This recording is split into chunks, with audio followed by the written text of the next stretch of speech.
In the quiet hours before dawn, when the world holds its breath between night and day, there exists a place where time seems to fold upon itself. Here, in the gentle valleys of Peru, sand dunes shift like sleeping giants, revealing glimpses of something extraordinary. Ancient pyramids emerge from the morning mist, their weathered stones catching the first golden rays of sunlight. This is Caral, a name that whispers secrets from the deepest chambers of human memory.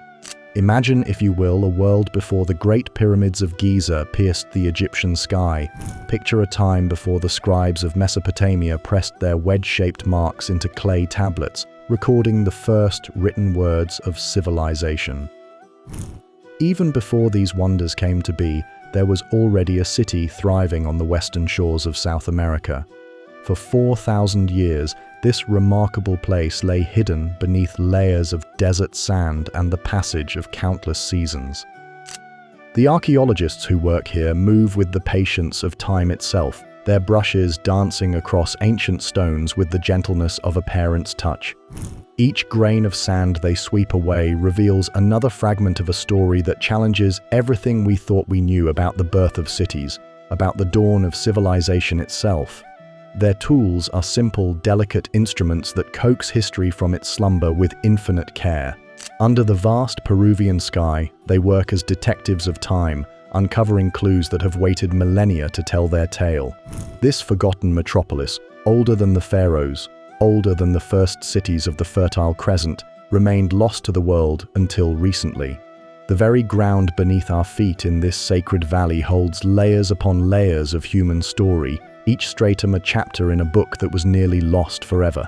Now, as the desert surrenders its most precious secrets, we begin to understand that civilization did not begin in just one corner of our world. Instead, it bloomed independently in many places like flowers in a vast garden, each unique and beautiful in its own way.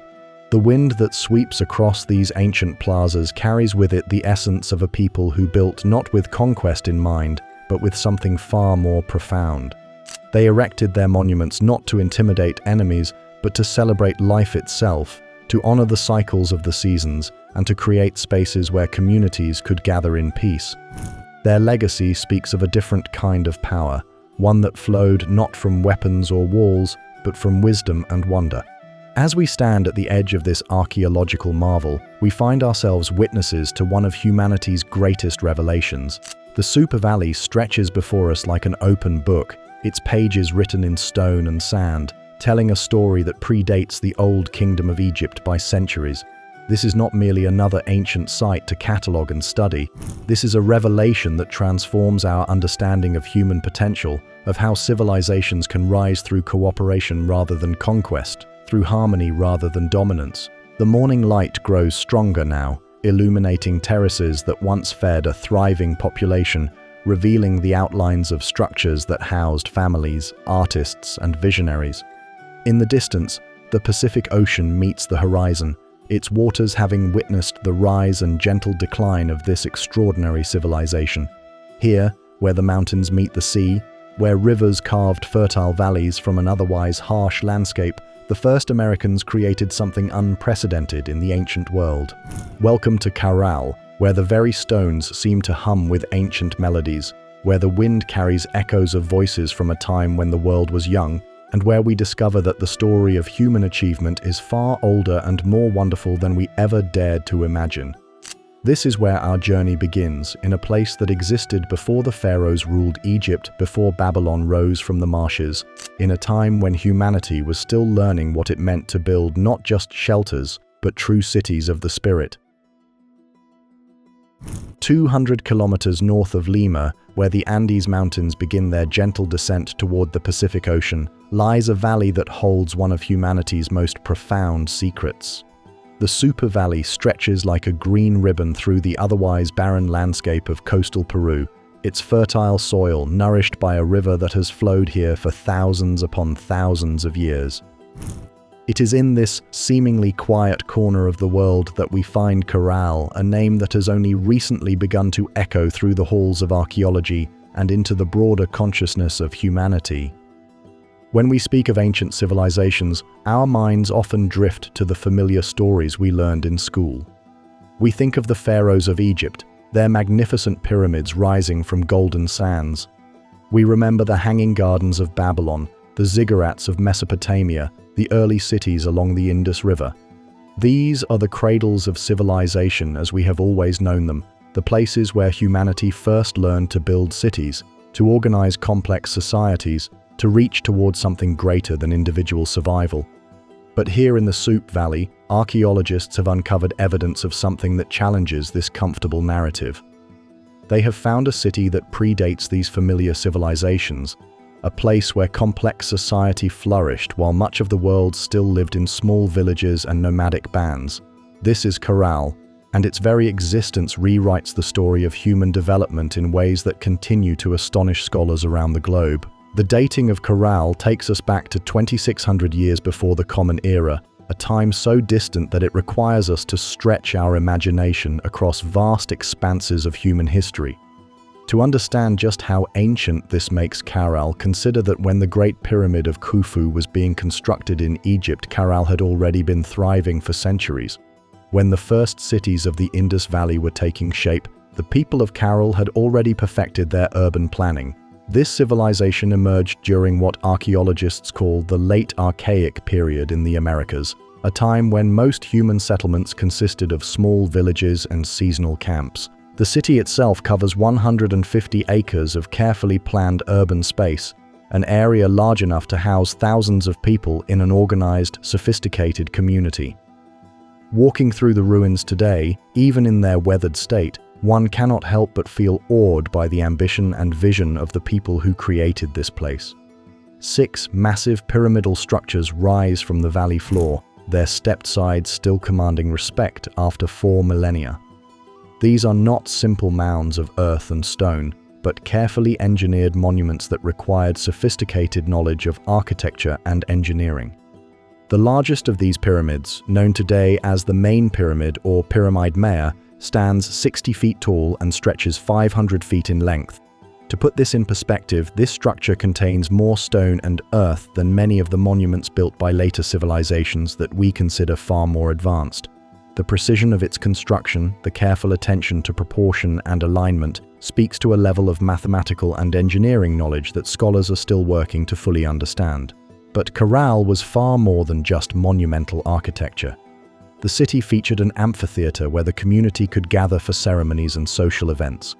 Sunken circular plazas provided spaces for ritual activities and public gatherings. Housing areas were carefully planned to accommodate families of different social positions, yet without the stark inequalities that marked many later civilizations. Agricultural zones were integrated into the urban plan, demonstrating a sophisticated understanding of how to balance human habitation with food production. Perhaps most remarkably, all of this was accomplished by a pre-ceramic society. The people of Caral built their magnificent city without pottery, one of the technologies we typically associate with the development of complex civilization. They had no metal tools to aid in construction, no wheeled vehicles to transport materials, no written language to record their plans and achievements. Yet somehow, working with stone tools, plant fiber ropes, and human labor organized through systems we are still working to understand, they created one of the world's first true cities. The discovery and excavation of Caral is largely the work of Dr. Ruth Shady, a Peruvian archaeologist whose dedication and vision brought this lost civilization back into the light of human knowledge. Beginning her work in the 1990s, Dr. Shady recognized the significance of what others had dismissed as natural hills or insignificant ruins. Her careful, methodical approach to excavation has revealed layer after layer of human activity, each discovery adding new chapters to our understanding of how civilization developed in the ancient world. The implications of Caral's existence extend far beyond archaeology. This city represents proof that complex civilization did not develop in just one region of the world and then spread to others. Instead, it shows us that human beings in widely separated parts of the globe independently developed the social, technological, and organizational skills necessary to create urban centers. The people of Caral were not following blueprints borrowed from Mesopotamia or Egypt. they were inventing civilization on their own terms, creating solutions to human challenges that were uniquely suited to their environment and culture. What makes Caral even more extraordinary is what it lacks. As we will explore in greater detail, this ancient city shows no evidence of warfare, no fortifications to protect against enemies, no weapons of war among its artifacts. This absence speaks to a different model of civilization, one built on cooperation rather than conquest, on trade rather than tribute, on shared ritual and social organization rather than the dominance of a military elite. Standing in the ruins of Caral today, watching the wind sweep across ancient plazas where families once gathered, where children once played, where ceremonies once united the community in shared purpose, we are confronted with a profound question. If civilization could emerge here, in this remote valley, without the violence and hierarchy that marked so many other early cities, what does this tell us about human nature itself? What possibilities for social organization did the people of Caral explore that we have forgotten or abandoned? These questions hover in the desert air of the Supi Valley like whispers from the past, inviting us to reconsider everything we thought we knew about the dawn of human civilization. The physical remains of Caral tell a story of remarkable sophistication hidden beneath deceptive simplicity.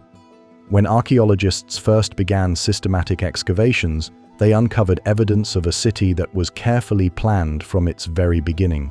The layout was not random or haphazard as one might expect from humanity's early attempts at urban living. Instead, every structure, every plaza, every residential area seems to have been positioned with deliberate intention, following principles of design that speak to advanced understanding of both practical and symbolic considerations. The 6 major pyramidal structures that dominate the site were not built all at once, but represent different phases of construction spanning several centuries. Each pyramid tells its own story through the layers of stone and earth that comprise its bulk.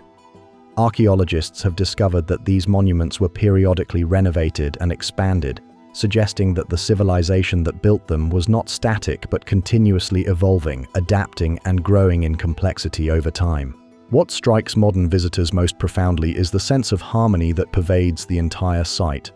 Unlike many ancient cities that grew organically over time, often resulting in chaotic tangles of streets and structures, Caral displays a coherent vision that seems to have guided its development from the earliest phases of construction. The pyramids are positioned in relationship to each other and to the natural landscape in ways that create visual balance and suggest deep understanding of geometric principles. The amphitheater at Caral represents one of the earliest examples of public architecture designed specifically for community gathering in the Americas. This circular structure, carved into the natural slope of the land, could accommodate hundreds of people for ceremonies, performances, or civic discussions. The acoustics of this space were carefully considered, allowing speakers to be heard clearly throughout the seating area without the need for artificial amplification. This attention to functional detail reveals a society that valued communication and collective participation in important events. The sunken circular plazas scattered throughout the site serve as windows into the spiritual and social life of Caral's inhabitants. These carefully constructed spaces, ranging from intimate circles suitable for small groups to vast ceremonial areas that could hold much of the city's population, were clearly central to community life. The floors of these plazas show evidence of fires that burned for extended periods, suggesting they were sites of ongoing ritual activity rather than occasional ceremonial use. Archaeological evidence indicates that these ritual fires were not simple bonfires but carefully maintained sacred flames that may have burned continuously for years or even decades. The ashes and charcoal deposits found in these plazas contain offerings of food, textiles, and other precious items, telling us that the people of Caral practiced complex ceremonies that involved the entire community in acts of reverence and celebration. The residential areas of Caral reveal a society that, while clearly stratified, was not marked by the extreme inequalities that characterized many later civilizations. The houses of what appear to be elite families are larger and more elaborate than those of common citizens, but they are not palaces that dwarf the homes of ordinary people. Instead, the archaeological record suggests a society where social differences existed but were expressed through relatively modest variations in housing size and decoration rather than through vast disparities in wealth and power. Even the humblest dwellings at Caral show evidence of careful planning and construction. Walls were built using a technique that combined stone foundations with superstructures of woven reeds and mud plaster, creating buildings that were both durable and well-suited to the local climate. Many houses feature small courtyards or patios, suggesting that even ordinary families had access to private outdoor space for daily activities and social gatherings. The integration of agricultural areas within the urban plan of Caral demonstrates sophisticated understanding of sustainable city design that modern urban planners are only beginning to rediscover. Rather than separating residential and agricultural zones, the people of Caral created a city where food production was woven seamlessly into the fabric of daily life. Kitchen gardens and small farming plots were scattered throughout residential neighborhoods, while larger agricultural terraces extended along the edges of the urban core. This integration served multiple purposes beyond simple convenience. It ensured that fresh food was always available to city residents, reducing dependence on rural suppliers and making the city more resilient in times of shortage. It also created a closer connection between urban dwellers and the natural cycles of planting and harvest that sustained their lives, maintaining cultural practices and knowledge that might otherwise have been lost in the transition from rural to urban living. The water management systems at Caral reveal yet another layer of the city's sophisticated planning. The Soup River provided the fundamental source of water for the valley, but the people of Caral did not simply rely on its natural flow. Instead, they constructed an elaborate network of canals, reservoirs, and irrigation channels that allowed them to direct water precisely where it was needed throughout the urban area and surrounding agricultural zones. These hydraulic engineering works required not only technical skill, but also complex social organization to maintain. The construction of major canals would have required coordinated labor from hundreds of workers, while the ongoing maintenance of the irrigation system would have demanded careful scheduling and cooperation among all the communities that depended on the water supply. The very existence of these systems tells us that Caral was governed by institutions capable of organizing large-scale public works projects and managing shared resources equitably over long periods of time. As we stand among these ancient ruins today, trying to imagine the bustling life that once filled these spaces, we are struck by a profound realization. The people who built Caral were not so different from us in their fundamental aspirations and capabilities.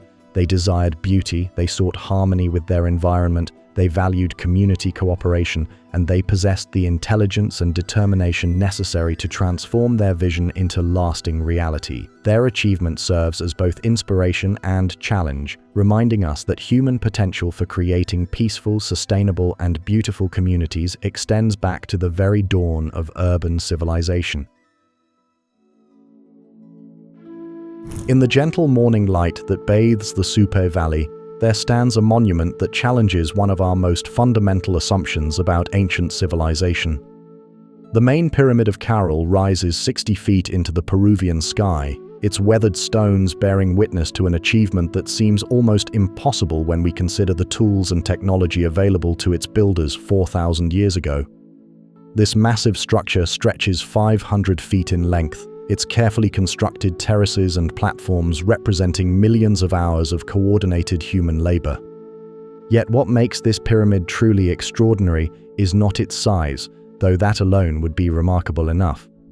What sets the main pyramid apart from the monuments of other ancient civilizations is what it lacks rather than what it contains. There are no fortifications surrounding its base, no evidence of defensive walls or military installations anywhere in its vicinity. The pyramid was not built as a fortress to protect a warrior king or to intimidate potential enemies. Instead, it stands as testament to a completely different vision of what monumental architecture could represent in human society. To understand the full significance of this peaceful monument, we must first appreciate the immense challenge its construction represented. The builders of Caral worked without metal tools, shaping and moving massive stones using implements made of wood, bone, and harder varieties of stone. They had no wheeled vehicles to transport the countless tons of material required for construction. No domesticated beasts of burden beyond the occasional llama to help carry loads. Every stone, every basket of earth, every bundle of reeds used in construction had to be moved by human hands and human determination. The precision with which the main pyramid was constructed reveals sophisticated knowledge of engineering and mathematics that rivals the achievements of civilizations we typically consider far more advanced. The structure is aligned with remarkable accuracy to the cardinal directions. Its face is oriented to catch the light of the rising and setting sun at specific times of the year. This astronomical alignment was not accidental, but represents deliberate planning that incorporated complex observations of celestial movements into the very foundations of the building. Archaeological investigation has revealed that the pyramid was built in several phases over many decades, with each generation of builders adding new layers and refinements to the structure. This pattern of continuous construction suggests a society that was stable enough to maintain long-term building projects across multiple generations, and wealthy enough to dedicate substantial resources to monumental architecture over extended periods of time. The pyramid stands as evidence of social continuity and prosperity that lasted for centuries. The interior chambers and passages within the main pyramid tell their own fascinating story. Unlike the burial chambers found in Egyptian pyramids or the storage areas typical of Mesopotamian ziggurats, the spaces within Caral's pyramid seem to have been designed for living activities rather than for housing the dead or storing tribute. Archaeologists have discovered evidence of fires that burned for extended periods, suggesting that these chambers were used for ceremonies and rituals that brought the community together in shared spiritual experience. The surfaces of interior walls show traces of decorative plaster that was once painted in colors, now faded beyond recognition. Small niches carved into the walls may have held offerings or sacred objects, while carefully constructed ventilation shafts ensured that smoke from ceremonial fires could escape without making the chambers uninhabitable. Every detail of the pyramid's interior design speaks to its function as a place for the living rather than a monument to the dead. But the main pyramid is only one of 6 major pyramidal structures that grace the landscape of Caral, each one representing a different aspect of the city's complex ceremonial and social life. These monuments are not randomly scattered across the site, but are positioned in careful relationship to each other and to the natural features of the valley. From any point within the city, residents could see multiple pyramids, creating a visual landscape that constantly reminded them of their connection to the sacred and the eternal. The smaller pyramids, while less imposing than the main pyramid, reveal equally sophisticated understanding of architectural principles. Some are aligned to capture the light of specific stars or constellations, while others are positioned to frame views of distant mountain peaks that held spiritual significance for the community. The builders of Caral understood that architecture could be more than merely functional, that buildings could serve as instruments for connecting human consciousness with the larger patterns of the natural world. Perhaps most remarkably, all of these magnificent structures were built by a society that shows absolutely no archaeological evidence of warfare or militaristic organization. No weapons have been found among the artifacts of Caral, no arrowheads or spear points, no clubs or shields, no defensive armor of any kind. The city contains no fortified walls, no watchtowers, no military barracks or parade grounds. There are no mass graves suggesting deaths in battle, no artistic depictions of warfare or conquest, no glorification of military leaders or warriors in the archaeological record. This absence of warfare represents one of the most puzzling and inspiring aspects of Caral civilization. In most parts of the ancient world, the construction of monumental architecture was closely linked to the concentration of power in the hands of military elites who used forced labor and tribute from conquered peoples to fund their building projects. The pyramids of Egypt were built by pharaohs who ruled through divine authority backed by military force. The ziggurats of Mesopotamia were constructed by kings whose power rested on their ability to lead armies and conquer neighboring cities. Yet Caral achieved monumental architecture through entirely different means. The organization of labor required to build the pyramids must have been voluntary or at least consensual, based on shared religious beliefs or social obligations rather than on military coercion. The resources needed for construction must have come from trade and agricultural surplus, rather than from tribute extracted from conquered peoples. The authority of Caral's leaders must have rested on spiritual or social legitimacy rather than on the threat of violence. The amphitheater at Caral provides additional insight into this peaceful model of social organization. This carefully designed space could accommodate hundreds of people for public gatherings, ceremonies, and community discussions. The acoustic properties of the amphitheater were expertly calculated to allow speakers to address large crowds without shouting, suggesting that public communication and collective decision-making were important aspects of Caral society. This stands in sharp contrast to the throne rooms and audience halls of other ancient civilizations, which were typically designed to emphasize the power and isolation of rulers rather than to facilitate dialogue between leaders and citizens. The sunken circular plazas that dot the landscape of Caral tell a similar story of community participation in spiritual and social life. These sacred spaces show evidence of elaborate ceremonies that involved entire neighborhoods or even the whole city in shared rituals. The fires that burned in these plazas were fed by offerings brought by many different families, suggesting that religious practices were communal rather than controlled by a priestly elite. The plaza floors contain traces of food that was cooked and shared during ceremonies, indicating that spiritual activities were combined with social feasting that strengthened community bonds. The astronomical alignments found throughout Caral reveal another dimension of the city's peaceful sophistication. Many of the pyramids and plazas are oriented to capture the light of the sun at the solstices and equinoxes, marking the turning points of the agricultural year with ceremonies that celebrated the community's connection to natural cycles. Other structures are aligned with the rising and setting of specific stars or constellations, suggesting a complex astronomical calendar that guided both practical activities like planting and harvesting and spiritual observances that reinforced social cohesion. This integration of astronomical knowledge into urban planning required generations of careful observation and record-keeping, pointing to the existence of learned specialists who devoted their lives to understanding celestial patterns. Yet, unlike the priest-kings of other ancient civilizations, these astronomical experts seem to have shared their knowledge freely with the community rather than using it to maintain exclusive power over religious and political life. As we contemplate the peaceful monuments of Caral rising from the desert floor, we are confronted with a profound question about human nature and social organization. If a complex civilization could flourish for over 1,000 years without warfare, without weapons, without fortifications, what does this tell us about the possibilities for human cooperation? The people of Caral proved that monumental achievements in architecture, art, and social organization could be accomplished through collaboration rather than conquest, through inspiration rather than intimidation. Their legacy challenges us to reconsider our assumptions about the inevitability of conflict in human societies and invites us to imagine what our own communities might accomplish if we could learn to channel our collective energies toward creation rather than destruction, toward building monuments to peace rather than memorials to war. In the early hours of dawn, when the mist still clings to the valleys of ancient Peru, we can almost imagine the sounds that once filled the terraced fields surrounding Caral. The gentle splash of water flowing through carefully constructed irrigation channels, the soft whisper of cotton plants swaying in the coastal breeze, the distant voices of farmers tending their crops of beans and squash.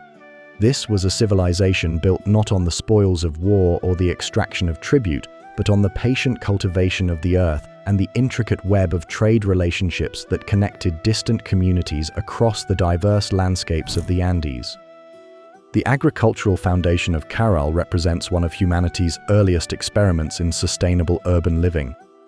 The people of this ancient city understood something that modern urban planners are only beginning to rediscover, that a thriving city must maintain a harmonious relationship with the natural systems that sustain it. They did not simply exploit their environment for short-term gain, but developed farming practices that could support a complex civilization for over 1,000 years without depleting the soil or exhausting the water resources of their valley.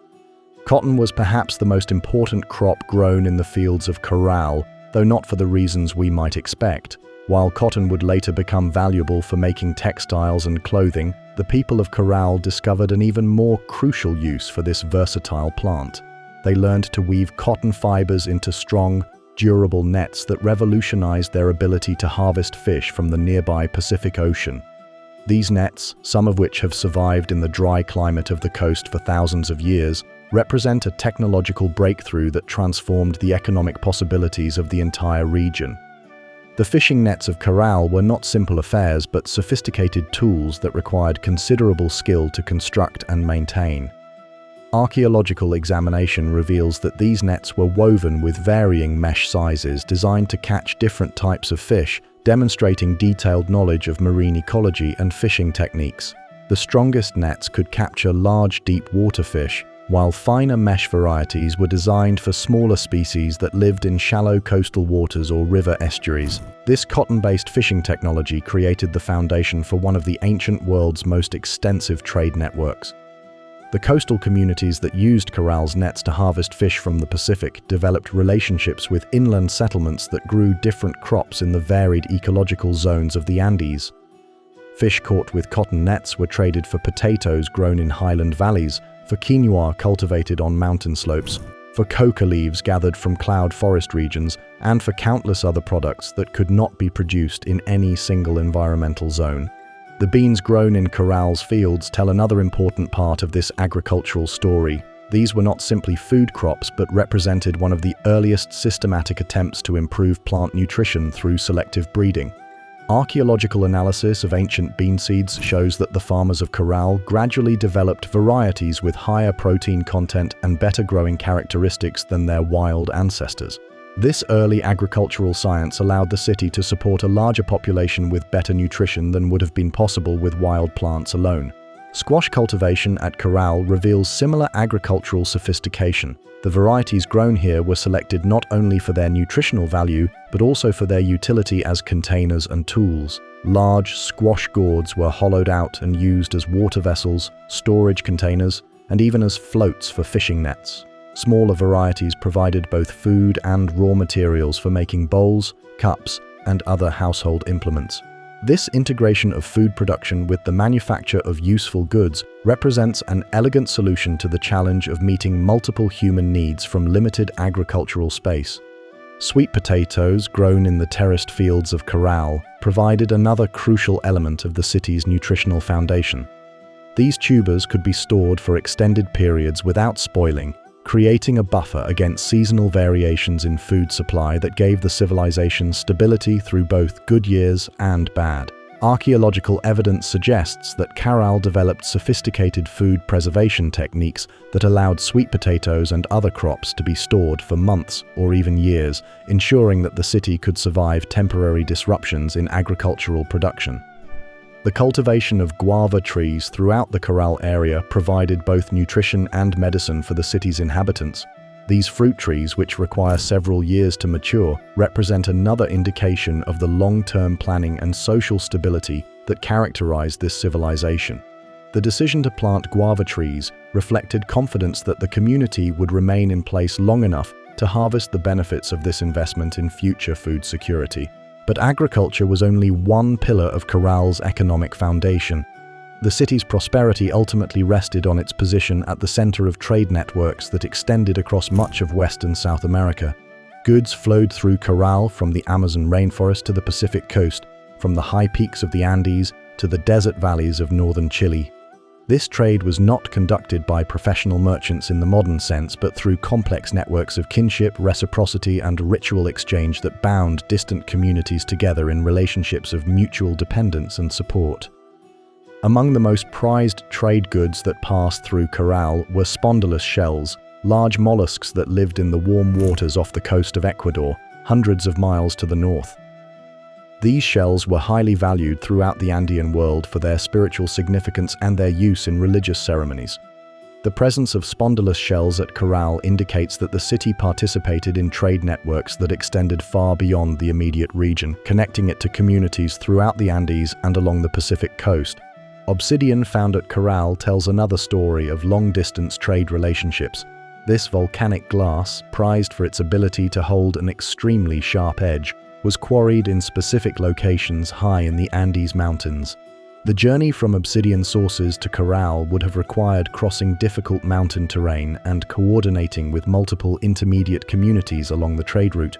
The presence of obsidian tools and raw material at Caral demonstrates the city's integration into exchange systems that spanned the diverse geographical regions of ancient Peru.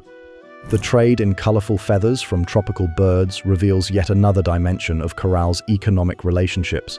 Brilliant red, blue, and yellow feathers from parrots and other rainforest species were highly prized for ceremonial clothing and religious ornaments throughout the ancient Andes. These delicate materials had to be transported carefully across hundreds of miles of mountain terrain, requiring specialized knowledge of preservation techniques and complex logistical arrangements between communities in different ecological zones. The irrigation systems that supported Caral's agriculture represent engineering achievements that rival those of any ancient civilization.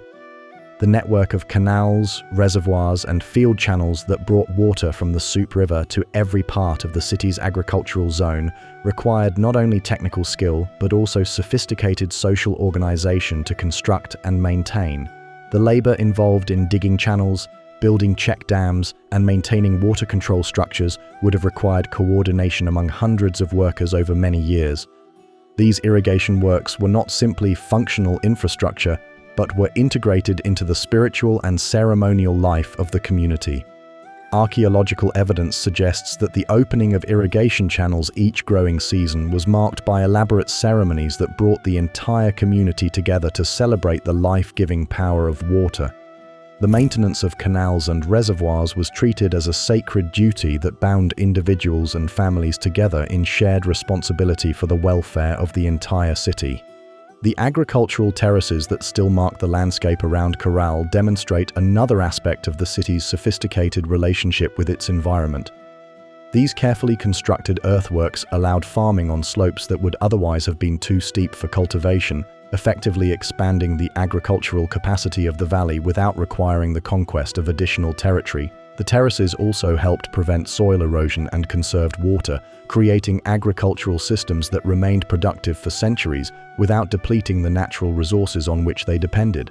The success of Caral's economy ultimately rested on principles that modern economists are only beginning to fully appreciate.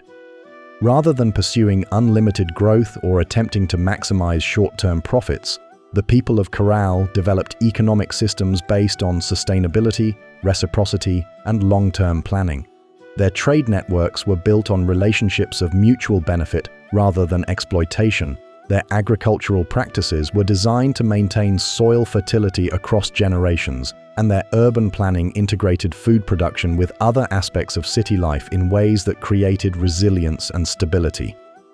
As we walk through the ruins of Caral today, observing the remains of irrigation channels and agricultural terraces, we are reminded that economic prosperity need not come at the expense of environmental sustainability or social harmony. The people of this ancient city proved that it is possible to create wealth through cooperation rather than competition, to build trade relationships based on mutual benefit rather than domination, and to develop technologies that enhance human welfare without destroying the natural systems that support all life. In the quiet moments between dawn and sunrise, when the ancient stones of Caral seem to hold their breath in anticipation of another day, there are those who swear they can still hear echoes of music drifting across the desert wind. It is a haunting melody played on flutes carved from the bones of great condors, accompanied by the deeper tones of cornets fashioned from llama bones, creating harmonies that once brought entire communities together in celebration of life's most sacred mysteries. This is the sound of a civilization that spoke not through written words, but through the universal language of music and ritual that touches the deepest parts of the human soul. The musical instruments discovered at Caral represent some of the oldest evidence of organized musical practice in the Americas. These are not crude noisemakers or simple toys, but sophisticated instruments that required considerable skill to craft and even greater expertise to play well. The bone flutes found scattered throughout the site show evidence of careful tuning, with precisely drilled holes positioned to create specific musical scales and harmonies. The craftsmanship evident in these instruments tells us that music was not merely entertainment for the people of Caral, but a central aspect of their spiritual and social life. The condor bone flutes hold particular significance in understanding the spiritual world of Caral's inhabitants. The Andean condor, with its massive wingspan and ability to soar at incredible heights, was revered throughout the ancient Americas as a messenger between the earthly realm and the heavens above. To create musical instruments from the bones of these sacred birds was to imbue the music itself with spiritual power, transforming every melody into a prayer that could reach the ears of the gods themselves. The process of creating these flutes would have been surrounded by ceremony and reverence. The condors themselves were probably not hunted specifically for their bones, but rather honored when they died naturally, their remains treated as sacred gifts to be used only for the most important spiritual purposes. The careful cleaning, shaping, and drilling of the bones would have required specialized knowledge passed down through generations of skilled craftspeople who served as intermediaries between the physical and spiritual worlds. The llama bone cornets found at Caral tell a different but equally important part of the musical story. These deeper-toned instruments were crafted from the leg bones of llamas, animals that played crucial roles in Andean life as sources of wool, meat, and transportation. The transformation of these practical animals into instruments of spiritual expression represents the profound integration of daily life and sacred practice that characterized Caral civilization. Even the most mundane aspects of existence were understood to be connected to larger spiritual truths.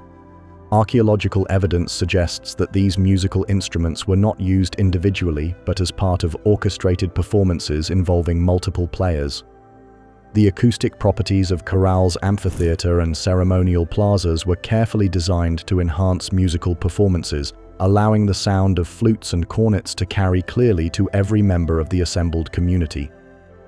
This attention to acoustic detail indicates that communal musical experience was considered essential to the spiritual and social health of the city. The ritual fire pits discovered throughout Caral provide tangible evidence of the ceremonies that gave meaning and structure to community life. These are not simple cooking fires or casual gathering places, but carefully constructed sacred spaces designed to facilitate specific types of spiritual practice. The pits themselves are lined with specially selected stones and positioned according to astronomical alignments that connected earthly ceremonies with celestial movements.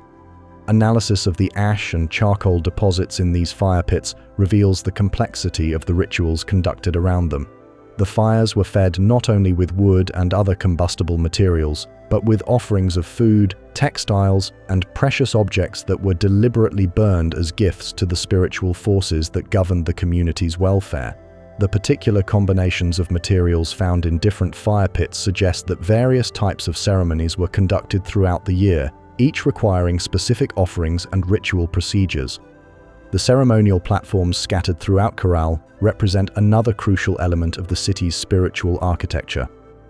These raised stages, constructed with the same precision and attention to detail as the Great Pyramids themselves, provided elevated spaces where religious leaders could conduct rituals visible to large gatherings of community members. The platforms are oriented to capture the light of the rising or setting sun at specific times of the year, transforming routine ceremonies into spectacular displays of cosmic harmony. Evidence of public gatherings and processions can be seen in the carefully paved pathways that connect different areas of the city. These are not simply practical routes for moving from one place to another, but processional ways designed to facilitate ceremonial movement through the urban landscape. The width and construction of these pathways indicates that they were intended to accommodate large groups moving together in organized formation, probably during religious festivals and community celebrations. The burial practices at Caral provide additional insight into the spiritual beliefs that guided this ancient civilization. Unlike many contemporary cultures that practiced elaborate mummification or constructed massive tombs for their elite, the people of Caral seem to have treated death as a natural transition rather than an occasion for ostentatious display. Bodies were buried simply but with care, often accompanied by musical instruments or other objects that reflected the deceased person's role in community life. The most remarkable aspect of Caral's burial practices is their egalitarian nature. While there are some differences in grave goods that probably reflect social distinctions, there are no royal tombs filled with treasure or elaborate mausoleums that separate the elite from common citizens in death. This pattern suggests a society where spiritual authority was based on knowledge and service rather than inherited wealth or political power. The spiritual architecture of Caral reveals a cosmology that was intimately connected to natural cycles and astronomical phenomena. Many of the city's most important structures are aligned to mark the solstices and equinoxes, the times of year when day and night are of equal length or when the sun reaches its furthest points north and south. These alignments allowed the community to track the passage of seasons with precision, ensuring that agricultural activities and religious ceremonies were conducted at the most appropriate times. But the astronomical alignments at Caral go far beyond simple calendar keeping. Many structures are oriented to frame views of specific mountain peaks that held spiritual significance, while others are positioned to capture the light of particular stars or constellations at crucial moments in the ritual year. This integration of earthly architecture with celestial movements created a built environment that served as a vast instrument for connecting human consciousness with the larger patterns of the cosmos. The absence of written language at Caral makes their system of ritual communication all the more remarkable. Without the ability to record their beliefs and practices in books or inscriptions, the people of Caral had to develop other ways of preserving and transmitting the complex knowledge required to maintain their spiritual traditions. Music, dance, and ceremonial performance became the libraries of this civilization, storing information in forms that could be passed directly from teacher to student across generations. The ritual objects found at Caral include intricately carved stones, painted textiles, and ceremonial vessels that served as focal points for spiritual practice. These artifacts show evidence of sophisticated symbolic systems that allowed complex religious concepts to be expressed through visual art rather than written words. The recurring motifs found on these objects suggest a shared vocabulary of sacred symbols that was understood throughout the community and probably across the broader region connected by trade networks. The community gatherings that took place in Caral's plazas and amphitheaters were not merely social events, but constituted the primary means by which the society maintained its cultural identity and spiritual coherence. These gatherings brought together people from different neighborhoods and social groups in shared activities that reinforced their common values and beliefs. The music, dancing, feasting, and ceremonial activities that took place during these events served to weave individual families and communities into a larger social fabric. The spiritual practices of Caral appear to have emphasized harmony between human society and the natural world, rather than human dominance over nature. The agricultural rituals conducted at planting and harvest time were designed to honor the earth's fertility and ensure continued abundance rather than to force the land to produce beyond its natural capacity. This attitude of reverence toward the natural world may help explain how Caral was able to maintain its prosperity for over 1,000 years without depleting the resources on which it depended. As we contemplate the ritual life of this ancient city, we are struck by the sophistication of a society that created meaning and maintained social cohesion without the aid of written language or centralized religious institutions. The people of Caral proved that human communities can achieve remarkable levels of spiritual and cultural development through direct participation in shared ceremonial life, through music that speaks to the heart rather than words that appeal to the mind, and through rituals that connect individual experience with the larger patterns of cosmic existence. The seasonal ceremonies that marked the agricultural year at Caral represent one of the most sophisticated aspects of their ritual calendar. These were not simple blessing ceremonies, but elaborate multi-day festivals that involved the entire community in activities designed to ensure the continued fertility of the land and the prosperity of the people. Archaeological evidence suggests that these festivals included dramatic performances, competitive games, communal feasting, and gift exchange ceremonies that strengthened social bonds while honoring the spiritual forces that governed natural cycles. The preparation for these seasonal festivals would have begun weeks or even months in advance, with different families and community groups taking responsibility for various aspects of the celebration. Some groups would have been responsible for preparing the elaborate costumes and masks used in ceremonial dances, while others would have focused on gathering the special foods and offerings required for ritual feasts. The coordination required for these festivals speaks to sophisticated social organization that could mobilize the resources and energy of the entire community toward common goals. The role of music in these ceremonies extended far beyond simple entertainment or accompaniment for ritual activities. The specific melodies played on bone flutes and cornets appear to have carried symbolic meanings that were understood by all members of the community. Different musical phrases may have represented particular deities, natural forces, or spiritual concepts, allowing complex religious ideas to be communicated through purely auditory means. This musical language would have been as rich and nuanced as any spoken tongue, capable of expressing the full range of human emotion and spiritual insight. The training required to master these musical traditions would have been extensive, probably beginning in childhood and continuing throughout an individual's life. The bone instruments found at Caral show evidence of long use and careful maintenance, suggesting that they were treasured possessions passed down through generations of musicians. The existence of these hereditary musical traditions indicates that Caral society recognized and supported specialists who dedicated their lives to preserving and transmitting the sonic heritage of their civilization. The integration of astronomy into Caral's ritual practices reveals a profound understanding of humanity's place within the larger cosmos.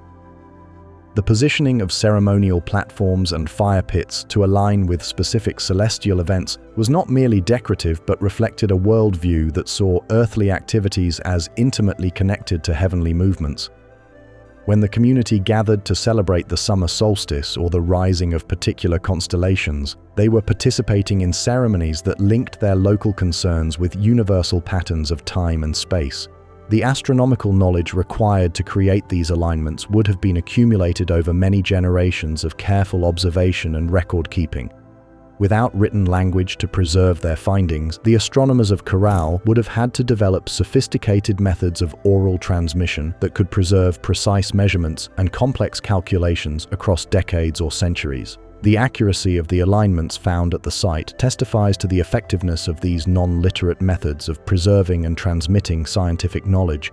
The spiritual significance of water in Caral's ritual practices can be seen in the elaborate ceremonies that accompanied the seasonal opening and closing of irrigation channels.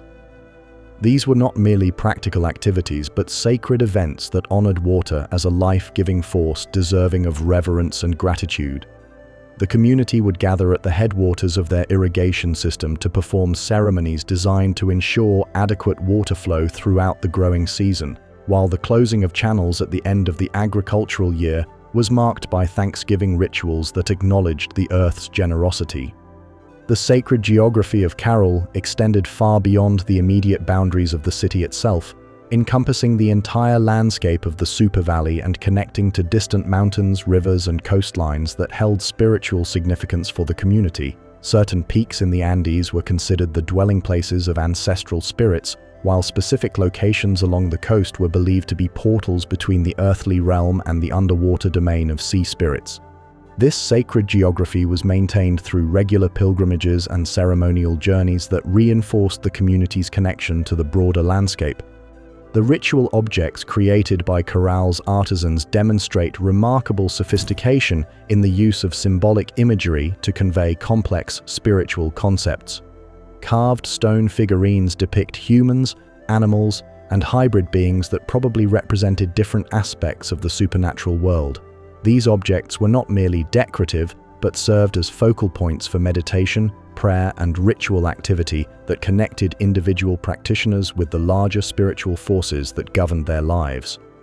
The textiles found at Caral reveal another dimension of their symbolic vocabulary, with intricate patterns woven into cotton and other plant fibers that carried meanings now lost to us, but clearly significant to their original users. The time and skill required to create these elaborate textiles indicates that they were not everyday clothing, but special garments reserved for ceremonial occasions. The wearing of these sacred textiles would have transformed ordinary individuals into representatives of spiritual forces, allowing them to serve as intermediaries between the human and divine realms. The community's relationship with death and the afterlife, as revealed through their burial practices and memorial rituals, shows a culture that viewed mortality not as an ending but as a transformation into a different state of being. The musical instruments often buried with the deceased suggest that music was believed to continue in the afterlife, while the careful orientation of graves according to astronomical alignments indicates that the dead were thought to journey to specific celestial destinations. The healing practices of Caral, while leaving little direct archaeological evidence, can be inferred from the medicinal plants found at the site and the ritualized spaces that seem designed for individual rather than community ceremonies. The use of guava and other plants with known medicinal properties suggests sophisticated knowledge of herbal medicine, while small ceremonial chambers may have been used for healing rituals that combined physical treatment with spiritual intervention. The legacy of Caral's ritual practices extends far beyond their immediate historical context, providing insights into alternative approaches to spiritual life that remain relevant to contemporary seekers. Their emphasis on community participation rather than priestly authority, their integration of daily life with sacred practice, and their use of music and ceremony to maintain social cohesion offer models for creating meaningful spiritual communities that honor both individual needs and collective welfare. As we listen to the wind moving through the ruins of Caral's ancient plazas, we can almost hear the echoes of those bone flutes calling across the centuries, reminding us that the human need for beauty, meaning, and transcendence is as old as civilization itself, and that these needs can be fulfilled through practices that bring communities together rather than dividing them, that celebrate life rather than glorifying death, and that honor the sacred in all its manifestations rather than confining it to narrow doctrinal boundaries. In the hushed laboratories where scientists work with materials so ancient they seem to bridge the gap between history and legend, there unfolds one of archaeology's most remarkable detective stories. Here, fragments of charred plant remains and pieces of woven reed mats become witnesses to events that occurred over 4.5 millennia ago. Through the precise science of radiocarbon dating, these humble remnants of daily life at Caral have revealed a truth so extraordinary that it has forced scholars around the world to reconsider everything they thought they knew about the dawn of civilization in the Americas. The story of dating Caral begins with the patient work of archaeologists who understood that extraordinary claims require extraordinary evidence. When Dr. Ruth Shady first proposed that the mysterious mounds in the Super Valley represented one of the world's oldest cities, the archaeological community responded with healthy skepticism. The very idea that a civilization of such sophistication could have emerged in the Americas at such an early date challenged fundamental assumptions about how and where human societies first developed urban complexity. The dating process itself represents a triumph of modern scientific method applied to ancient mysteries. Radiocarbon dating works by measuring the decay of carbon-14, a radioactive isotope that is absorbed by all living things during their lifetime but begins to break down at a predictable rate after death. By carefully measuring the remaining carbon-14 in organic materials found at archaeological sites, scientists can determine with remarkable precision when those materials were last alive, providing a window into the age of the human activities associated with them. At Caral, the organic materials chosen for dating were selected with extraordinary care to ensure the most accurate possible results.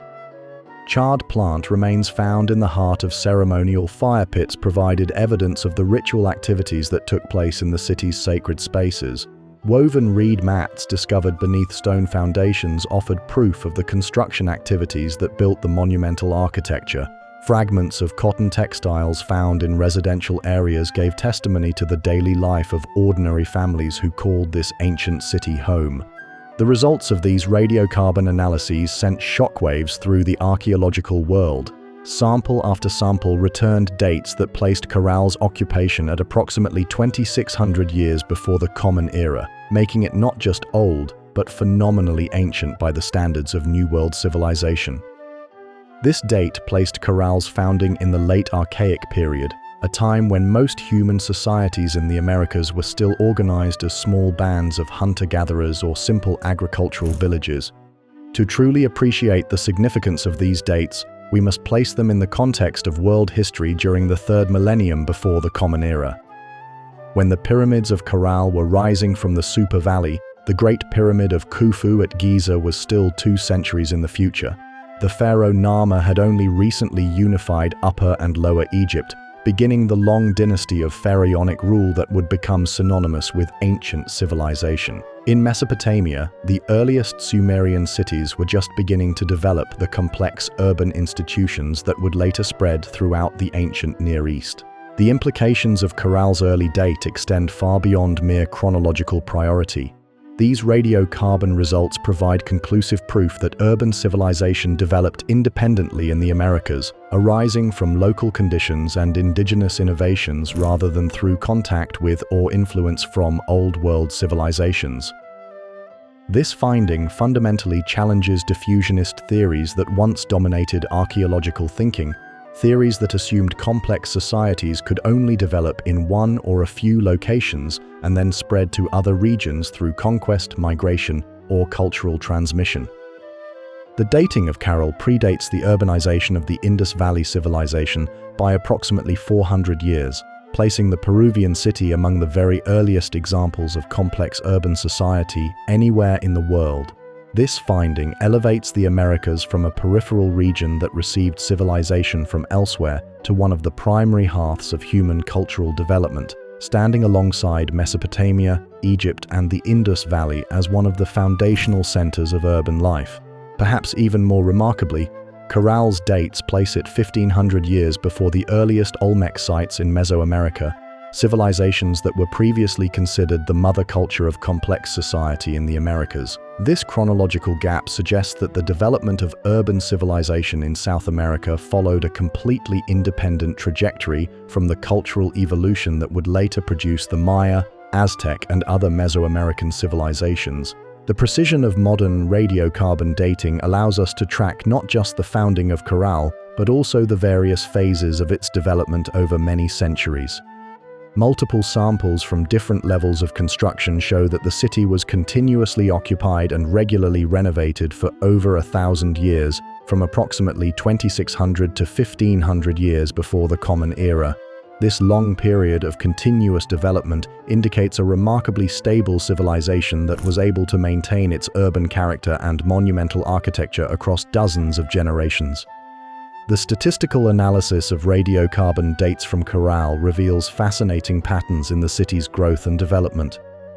The earliest dates cluster around the construction of the first pyramidal structures and the establishment of the basic urban plan. Later dates show periods of intensive construction activity that probably corresponded to population growth and economic expansion. The most recent dates document the final phases of major construction before the city began its gradual decline and eventual abandonment.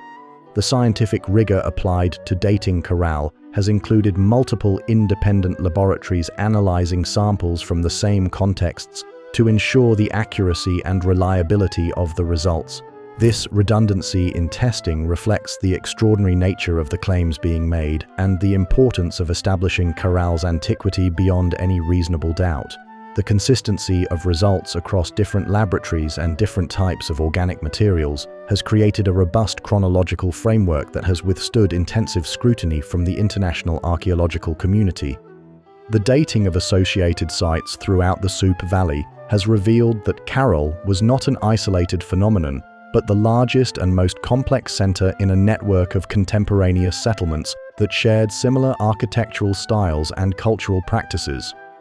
Radiocarbon dates from these smaller sites confirm that the entire region experienced a flowering of urban development during the same general time period, suggesting that Caral emerged as the paramount center of a broader cultural tradition rather than as a unique anomaly. The correlation between radiocarbon dates and other lines of archaeological evidence has strengthened confidence in Caral's early chronology. The pre-ceramic nature of the site, with its complete absence of pottery, is consistent with late Archaic period dating. The style of architecture, the types of tools found at the site, and the evidence for agricultural practices all align with what archaeologists would expect from a 3rd millennium before Common Era occupation. The implications of Caral's dating extend beyond archaeology into broader questions about human potential and cultural development. The fact that a sophisticated urban civilization could emerge so early in human history, and in a region previously thought to be peripheral to world cultural development, suggests that the capacity for complex social organization is more widely distributed among human populations than previously believed. This finding supports theories that emphasize the creative potential of all human societies rather than the cultural superiority of particular regions or peoples. The environmental context of Caral's early development provides important insights into the conditions that favored the emergence of urban civilization. The third millennium before the Common Era was a period of relatively stable climate in the Super Valley, with reliable river flow that supported the irrigation agriculture on which the city depended. This environmental stability may have provided the foundation for the long-term planning and investment in monumental architecture that characterized Caral's development. The early date of Caral also raises intriguing questions about the role of trade and interaction in the development of complex societies. The extensive trade networks that connected Caral to distant regions were already functioning by the third millennium before the Common Era, suggesting that long-distance exchange relationships were among the earliest features of urban civilization rather than later developments that emerged after cities had become well established. The precision dating of Caral has inspired similar chronological studies at other early sites throughout the Americas, leading to a broader reassessment of when and how complex societies first emerged in the New World. Sites in Mexico, Colombia, Ecuador, and other regions are being re-examined with more sophisticated dating techniques, often revealing earlier origins than previously suspected and supporting the view that urban civilization had multiple independent origins in the Americas. The scientific legacy of Caral's dating extends beyond archaeology into fields such as anthropology, history, and even philosophy, as scholars grapple with the implications of discovering that human societies were capable of urban complexity much earlier and in more places than previously imagined. This finding challenges linear models of cultural evolution that portray civilization as a recent and fragile achievement, suggesting instead that the capacity for complex social organization is a fundamental aspect of human nature that has manifested repeatedly throughout history. As we contemplate the remarkable antiquity revealed by those fragments of charred plants and woven reeds, we are reminded that the earth beneath our feet holds countless secrets waiting to be discovered, stories of human achievement that may force us to revise our understanding of who we are and what we are capable of accomplishing. The dating of Caral stands as testament to the power of scientific inquiry to reveal truths about the human past that are more extraordinary than any fiction and more inspiring than any myth. In the vast tapestry of human cultural development, certain threads stand out not because they follow familiar patterns, but because they weave entirely new designs that challenge our understanding of what civilization can become. Caral represents one such thread, a remarkable experiment in urban living that developed along lines so different from the civilizations we know best that it has forced scholars to completely reconsider what we mean when we speak of complex society.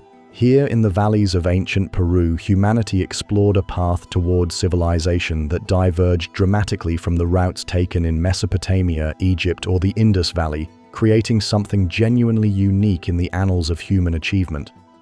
The most striking aspect of Caral's divergent path lies in what this civilization managed to accomplish without technologies and institutions that we typically consider essential to urban life. Unlike their contemporaries in other parts of the world, the people of Caral built their magnificent city without the benefit of written language, that revolutionary technology that allowed other civilizations to record laws, preserve religious texts, maintain commercial records, and transmit knowledge across generations with unprecedented precision and permanence. The absence of pottery at Caral represents another fundamental departure from the standard trajectory of human technological development. In most parts of the world, the invention of ceramics marked a crucial threshold in the transition from nomadic to settled life, providing durable containers for storing food and water, cooking vessels that expanded dietary possibilities, and artistic media that allowed for new forms of creative expression. Yet the people of Caral achieved urban complexity while continuing to rely on containers made from gourds, baskets woven from plant fibers, and other organic materials that required constant replacement and maintenance.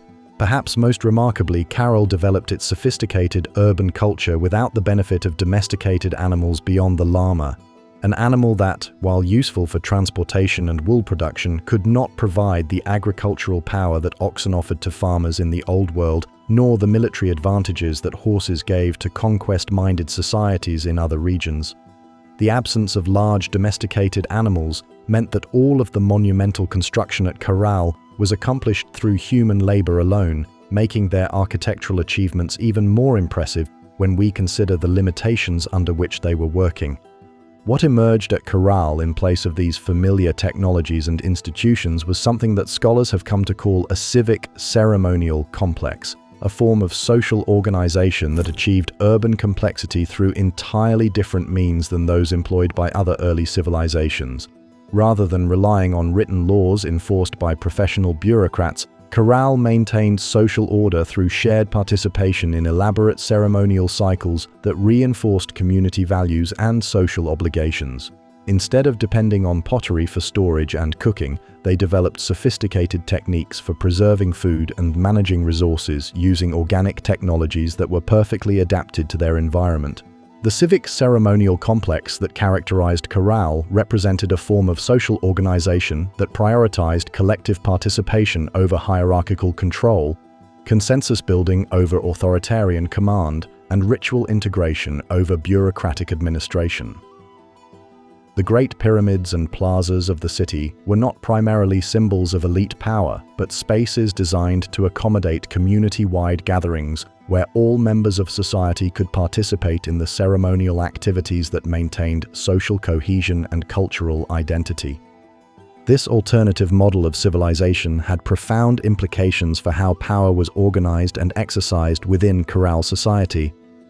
Rather than concentrating authority in the hands of a small ruling class supported by military force, power seems to have been distributed among religious specialists, community leaders, and skilled artisans who gained influence through their ability to organize ceremonial activities, manage agricultural resources, and maintain the trade relationships that brought prosperity to the city.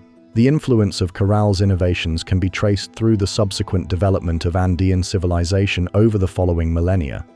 The architectural techniques pioneered at Caral, particularly the construction of large stone platforms and the integration of ceremonial spaces into urban planning, became defining characteristics of later Andean cultures. The Chavín civilization, which emerged in the northern highlands of Peru around 1,000 years before the Common Era, adopted and elaborated many of the architectural and ceremonial practices first developed at Caral. The Nazca culture, famous for their enormous ground drawings and sophisticated irrigation systems, can trace many of their innovations back to techniques and concepts first explored in the Supe Valley. The integration of astronomical observations into architectural planning, the use of textiles as vehicles for complex symbolic communication, and the organization of society around ceremonial centers rather than military fortifications all represent continuities with the Caral tradition that persisted for thousands of years. Even the mighty Inca Empire, which dominated the Andes at the time of European contact, incorporated many elements that can ultimately be traced back to the pioneering experiments conducted at Caral. The Inca system of organizing labor for massive public works projects, their integration of diverse ecological zones through trade and tribute relationships, and their use of ceremonial architecture to express and maintain political authority all echo patterns established in the Supe Valley over 3 millennia earlier. The Andean model of civilization that began at Caral also influenced how later cultures approached the challenge of living sustainably in diverse and challenging environments. The techniques for managing water resources developed in the Supe Valley were refined and expanded by subsequent civilizations, eventually producing some of the most sophisticated irrigation systems ever created. The agricultural terracing that transformed steep mountain slopes into productive farmland throughout the Andes had its origins in the early experiments with landscape modification conducted around Caral. The trade networks that connected Caral to distant regions established patterns of inter-regional exchange that would characterize Andean civilization for thousands of years. The principle that different ecological zones should be connected through peaceful exchange rather than military conquest became a defining feature of Andean political organization, allowing diverse communities to benefit from resources and technologies developed in distant environments without the destructive conflicts that marked the expansion of many other civilizations. The ceremonial and artistic traditions that flourished at Caral provided the foundation for some of the most remarkable aesthetic achievements in human history. The tradition of creating monumental earthworks and stone constructions that served both practical and symbolic functions reached its culmination in sites like Machu Picchu, where Inca architects created buildings that seemed to grow organically from the mountain landscape, while serving as precisely calibrated instruments for astronomical observation. The textile traditions that began with the cotton cultivation and weaving practices of Caral eventually produced some of the most sophisticated fabric arts ever created.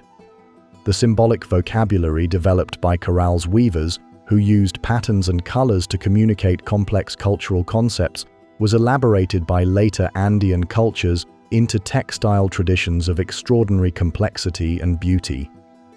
The famous textiles of the Paracas and Nazca cultures, with their intricate designs and brilliant colors, represent the flowering of artistic traditions that had their roots in the humble cotton fields of the Supa Valley.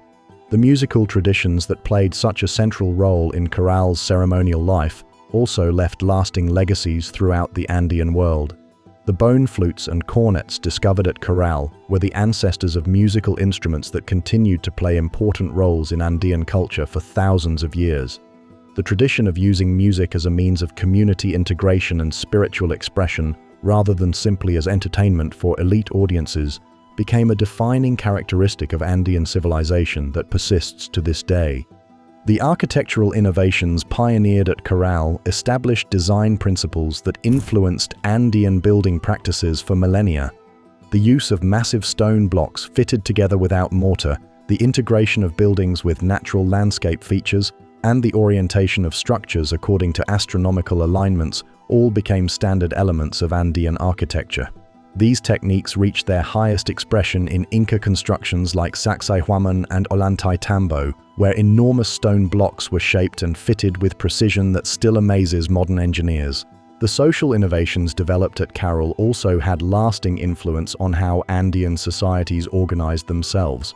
The principle that complex societies could be maintained through consensus and ritual rather than through force and bureaucracy continued to influence Andean political organization long after Caral itself had been abandoned. Even under Inca rule, local communities retained considerable autonomy and continued to organize much of their internal affairs through traditional consensus-building processes that had their origins in the civic ceremonial complexes of the earliest Andean cities. The environmental management strategies developed at Caral provided models for sustainable resource use that allowed Andean civilizations to thrive in challenging environments for thousands of years. The integration of different ecological zones through trade rather than conquest, the development of agricultural techniques suited to specific local conditions, and the maintenance of biodiversity through the preservation of wild species alongside domesticated crops all represented innovations that had their origins in the early experiments conducted in the Supa Valley. The legacy of Caral extends beyond its direct influence on later Andean civilizations to provide broader insights into the possibilities for human social organization. The demonstration that urban complexity could be achieved through cooperation rather than coercion, through ritual integration rather than bureaucratic control, and through sustainable resource management rather than environmental exploitation offers alternative models for addressing contemporary challenges in urban planning, social organization, and environmental management. As we trace the long arc of Andean civilization from its origins in the Supa Valley to its culmination in the great cities and monuments of the Inca Empire, we see not just the development of a particular regional tradition, but the exploration of fundamentally different approaches to the challenges of creating and maintaining complex human societies. The Andean model that began at Caral reminds us that there are many possible paths towards civilization, and that the choices made by our ancestors continue to influence the possibilities available to us today. In the quiet hours before dawn, when the morning mist still clings to the ancient stones of Caral, there is a melancholy beauty that speaks to the impermanence of even the greatest human achievements. Here, among ruins that once buzzed with the daily activities of thousands of people, we are reminded that all civilizations, no matter how sophisticated or peaceful, remain vulnerable to forces beyond human control. Around 1800 years before the Common Era, after more than 8 centuries of continuous prosperity, the great city of Caral began a gradual decline that would eventually see its magnificent pyramids abandoned and its bustling plazas fall silent. The story of Caral's decline is written not in dramatic chronicles of conquest or sudden catastrophe, but in the subtle archaeological evidence of a civilization slowly adapting to changing circumstances until adaptation was no longer possible. Unlike many ancient cities that met their end through warfare or volcanic eruption, Caral appears to have faced a more insidious enemy: the gradual transformation of the climate system that had sustained its prosperity for so many generations. The primary culprit in Caral's decline was most likely the climatic phenomenon we now know as El Niño, a periodic disruption of ocean currents and atmospheric patterns that brings dramatic changes to weather systems throughout the Pacific region. While El Niño events occur naturally every few years and ancient Andean peoples had learned to cope with their effects, the period around 1800 years before the Common Era seems to have witnessed an intensification of these climate cycles that pushed even the most resilient agricultural systems beyond their breaking point. El Niño events bring 2 kinds of extreme weather to the coastal regions of Peru, both of which would have posed serious challenges to the agricultural systems that supported Caral. During the oceanic phase of the cycle, unusually warm water temperatures along the coast disrupt the normal patterns of marine life, reducing fish populations and affecting the coastal communities that traded fish for agricultural products from inland areas like Caral. This disruption of the marine ecosystem would have undermined one of the key pillars of the trade relationships that brought prosperity to the Super Valley. Even more devastating were the intense floods that El Niño conditions brought to normally arid coastal regions. The same atmospheric patterns that disrupted marine ecosystems also caused torrential rains that could turn gentle rivers into raging torrents capable of destroying irrigation systems, washing away topsoil and flooding agricultural terraces that had taken generations to construct. For a civilization that depended on carefully managed water resources and precisely maintained agricultural infrastructure, these floods represented catastrophic threats to the very foundation of urban life. The archaeological evidence for climate-related disruption at Caral can be seen in the layers of flood deposits that accumulated over the city's agricultural areas during the final centuries of its occupation.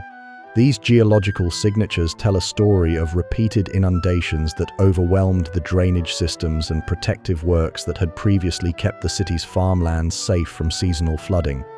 The accumulation of these flood deposits gradually raised the level of the valley floor, making it increasingly difficult to maintain the gravity-fed irrigation systems that had made agriculture possible in this otherwise arid environment.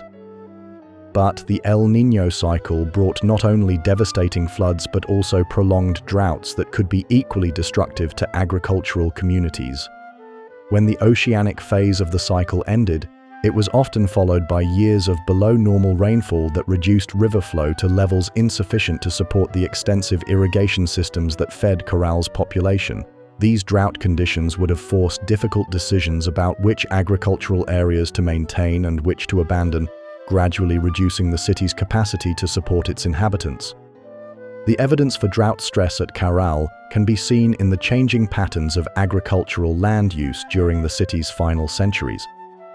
Archaeological surveys show that farming gradually retreated from the more marginal areas that required the most water for irrigation, concentrating instead on the fields closest to the river that could still be maintained even during periods of reduced flow.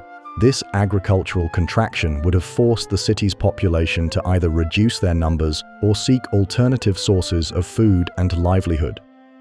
The disruption of agricultural production would have had cascading effects throughout Caral society, undermining not only the food security of the city's inhabitants, but also the trade relationships that connected the Soup Valley to distant regions. The cotton that had been one of Caral's most important trade goods required reliable irrigation to produce the high-quality fibers that were prized by coastal fishing communities. As cotton production declined, Caral would have had less to offer in exchange for the fish, shells, and other goods that had supplemented the city's diet and provided raw materials for its artisans.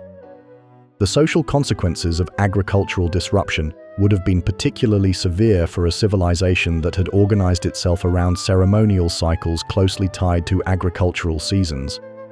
The elaborate festivals that marked planting and harvest times would have become increasingly difficult to maintain as crop yields became unpredictable and food surpluses disappeared. The ritual calendar that had provided structure and meaning to community life would have been disrupted, undermining the social institutions that had held Caral society together for so many generations. Archaeological evidence suggests that Caral's response to these challenges was remarkably adaptive, showing a civilization that tried multiple strategies to cope with changing environmental conditions. Some families appear to have shifted from agriculture to increased reliance on hunting and gathering, as evidenced by changing patterns in the animal bones and plant remains found in residential areas. Others may have relocated to higher elevations where they could practice different forms of agriculture better suited to the changing climate conditions. The construction activities at Caral during its final centuries show clear evidence of adaptation to flooding problems, with new buildings raised on higher foundations and drainage systems modified to handle increased water flow. These engineering responses demonstrate that the city's inhabitants understood the nature of the challenges they faced and possessed the technical skills needed to address them. However, the scale of the climatic disruption eventually overwhelmed even these adaptive measures. The gradual abandonment of Caral's monumental architecture provides perhaps the clearest evidence of the city's decline. New construction on the Great Pyramids ceased around 1800 years before the Common Era, suggesting that the community no longer had the surplus labor and resources needed for such massive undertakings. Existing structures were maintained for several more centuries, but with decreasing care and attention, as evidenced by the accumulation of debris and the deterioration of architectural details that had once been meticulously maintained. The shifting settlement patterns visible in the archaeological record show how Caral's inhabitants gradually dispersed throughout the Supi Valley, rather than concentrating in the urban center that had once been the focus of regional life. Some families moved to higher ground where they could escape flood damage, while others relocated to areas where different types of agriculture might be more viable under the new climatic conditions. This dispersion marked the end of Caral as a true urban center, though scattered communities continued to inhabit the valley for several more centuries. The decline of Caral was not a sudden collapse but a gradual process of adaptation and adjustment that unfolded over several centuries. This pattern suggests a civilization that retained considerable resilience and creativity even in the face of severe environmental challenges. The absence of evidence for warfare or social violence during this period indicates that Caral's inhabitants maintained their peaceful social traditions even as they dealt with the stress of environmental change. The abandonment of Caral around 1500 years before the Common Era marked the end of one of humanity's earliest experiments in urban living, but it was not the end of civilization in the Supa Valley or the broader Andean region. Many of the innovations pioneered at Caral continued to influence later cultures, while the dispersed communities that resulted from the city's abandonment carried forward important elements of the cultural traditions that had flourished during the urban period. The story of Caral's decline offers important lessons for contemporary discussions about climate change and urban resilience.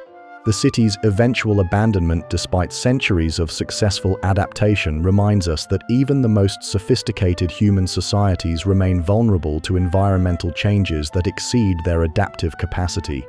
At the same time, the peaceful and gradual nature of Caral's decline shows that civilizations can respond to environmental stress in ways that preserve human welfare and cultural values even when urban institutions can no longer be maintained. The environmental factors that led to Caral's decline also help explain why other early experiments in urban living in the Andes were often located in highland areas that were less vulnerable to the extreme weather events associated with El Niño cycles. The lessons learned from Caral's experience with climate vulnerability may have influenced the site selection and environmental management strategies employed by later Andean civilizations, contributing to the development of more resilient urban systems in subsequent periods. As we walk through the ruins of Caral today, observing the evidence of both human achievement and environmental challenge preserved in stone and earth, we are reminded that the relationship between human societies and their natural environment is always dynamic and sometimes precarious. The rise and fall of this ancient city speaks to both the remarkable creativity of human communities and the humbling power of natural forces that continue to shape the possibilities for civilization in our contemporary world. For over 3,000 years, the ruins of Caral lay hidden in plain sight, their weathered pyramids dismissed as natural hills by travelers who passed through the Super Valley without recognizing the extraordinary human achievement that surrounded them. The desert winds that had swept across these ancient stones for millennia seemed to have erased not only the city's physical traces but also its memory from human consciousness, leaving one of the world's most important archaeological sites to wait in patient silence for someone with the vision to see what had been overlooked for so long. The story of Caral's rediscovery is itself a remarkable tale of scientific dedication, cultural persistence, and the gradual triumph of careful observation over long-held assumptions about the prehistoric Americas. It is a story that unfolds across several generations of scholars, each building upon the insights of their predecessors while bringing new techniques and perspectives to bear on the mysterious mounds that dotted the landscape of coastal Peru. The first modern scholar to recognize the potential significance of the Supi Valley sites was Paul Kosok, an American historian who had come to Peru in the 1940s to study ancient irrigation systems. Flying over the coastal valleys in a small aircraft, Kosok was struck by the geometric patterns visible from the air, patterns that seemed too regular and purposeful to be entirely natural. While his initial focus was on the agricultural terraces and canal systems that still marked the landscape, he could not help but notice the large mounds that seemed to be positioned at strategic points throughout the valley. Kosok's aerial observations represented a crucial breakthrough in understanding the scale and complexity of ancient settlement in the Super Valley. From ground level, the individual mounds appeared to be isolated features separated by long stretches of empty desert. From the air, however, it became clear that these apparent hills were actually parts of a larger planned landscape, connected by ancient roadways and positioned in relationship to each other in ways that suggested deliberate urban planning on a massive scale. Despite Kosok's pioneering observations, the full significance of the Super Valley sites would not be recognized for another 50 years. The mid-20th century was a period when archaeological attention in Peru was focused primarily on later and more spectacular sites like Machu Picchu and the Nazca Lines, while the earlier and more subtle remains of places like Caral were dismissed as relatively unimportant prehistoric settlements that offered little insight into the development of complex civilization. The transformation in understanding began in 1994 when Dr. Ruth Shady, a Peruvian archaeologist with deep roots in her country's archaeological heritage, began systematic excavations at what local people called simply the Caral Mounds. Shady brought to her work not only rigorous scientific training but also an intuitive understanding of Andean cultural traditions that allowed her to recognize patterns and connections that might have been missed by researchers from different cultural backgrounds.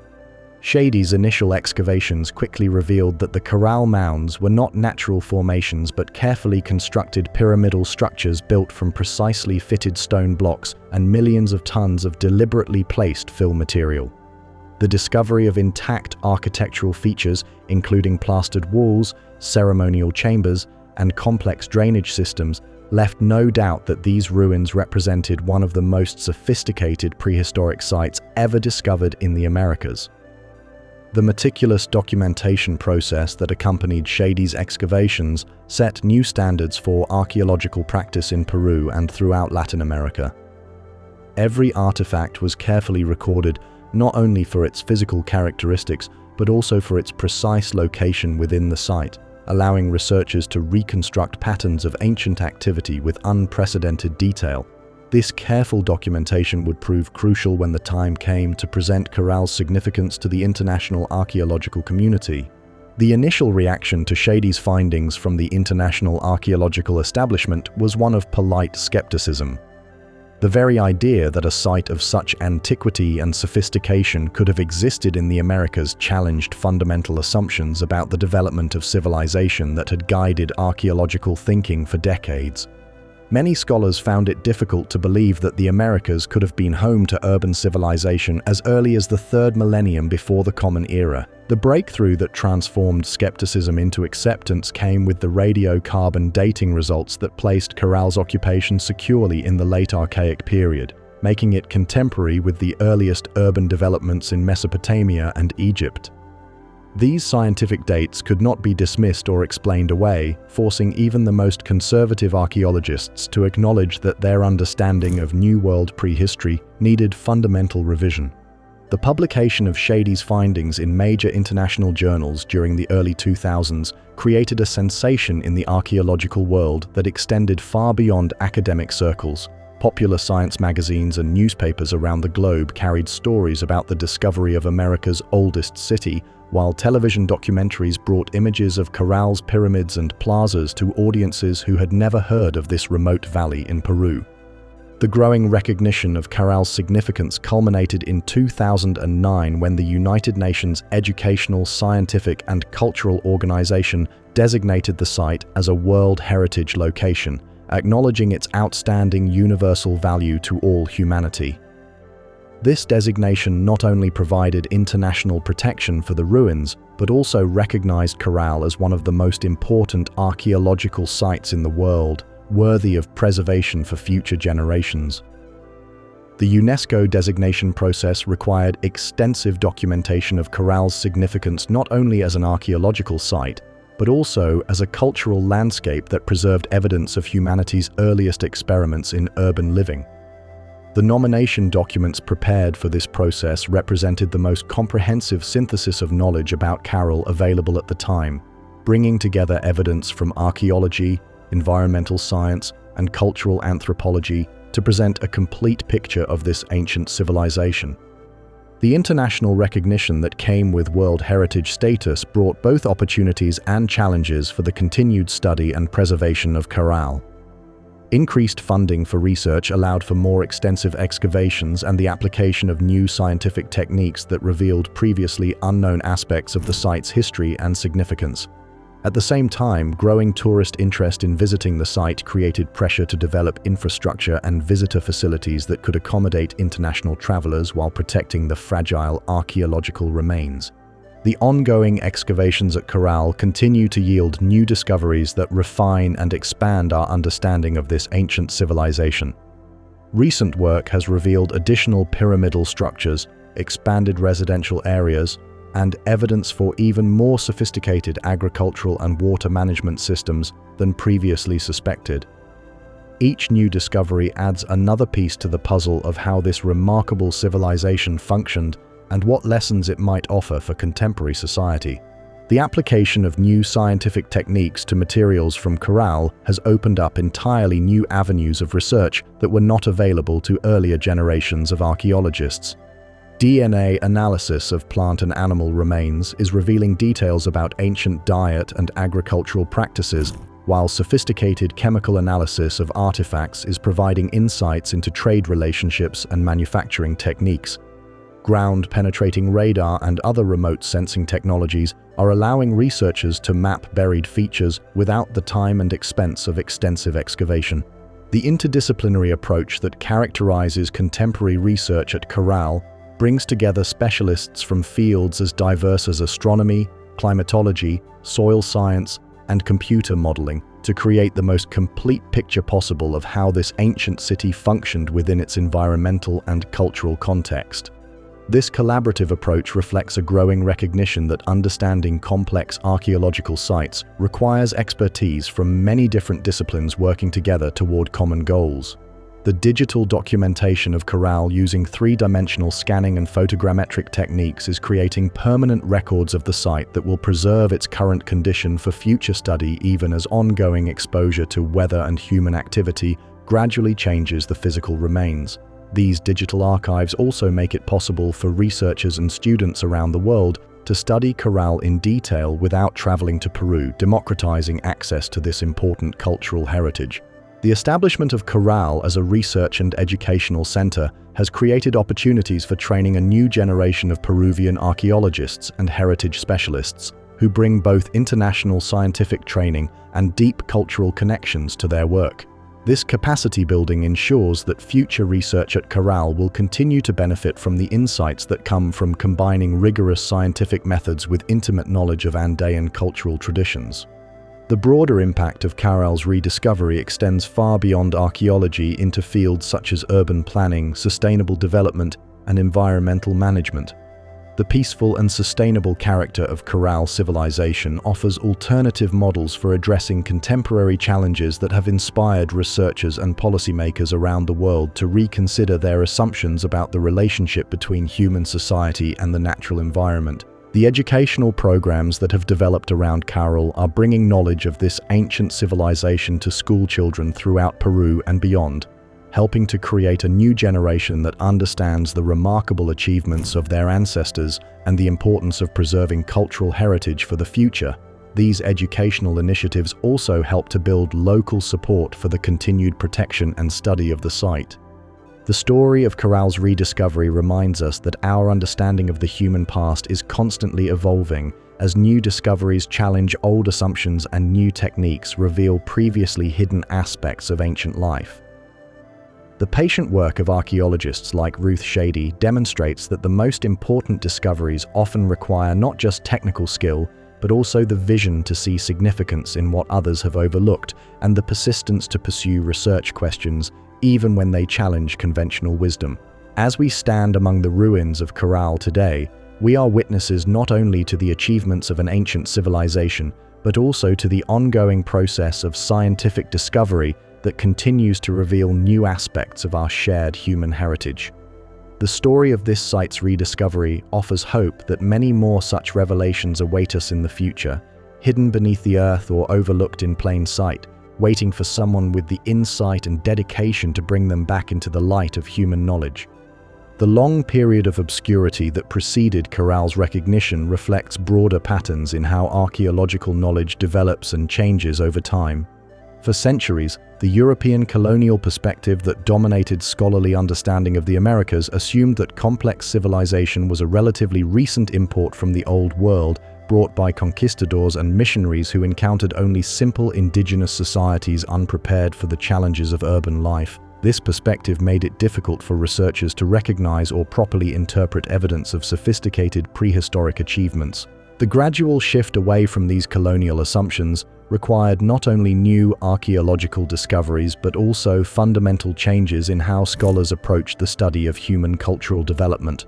The recognition that civilization could emerge independently in multiple locations around the world, each following its own unique trajectory, opened up new possibilities for understanding sites like Caral that did not fit established models of cultural evolution. The role of Peruvian scholars in rediscovering and interpreting Caral reflects the growing importance of indigenous and local perspectives in archaeological research.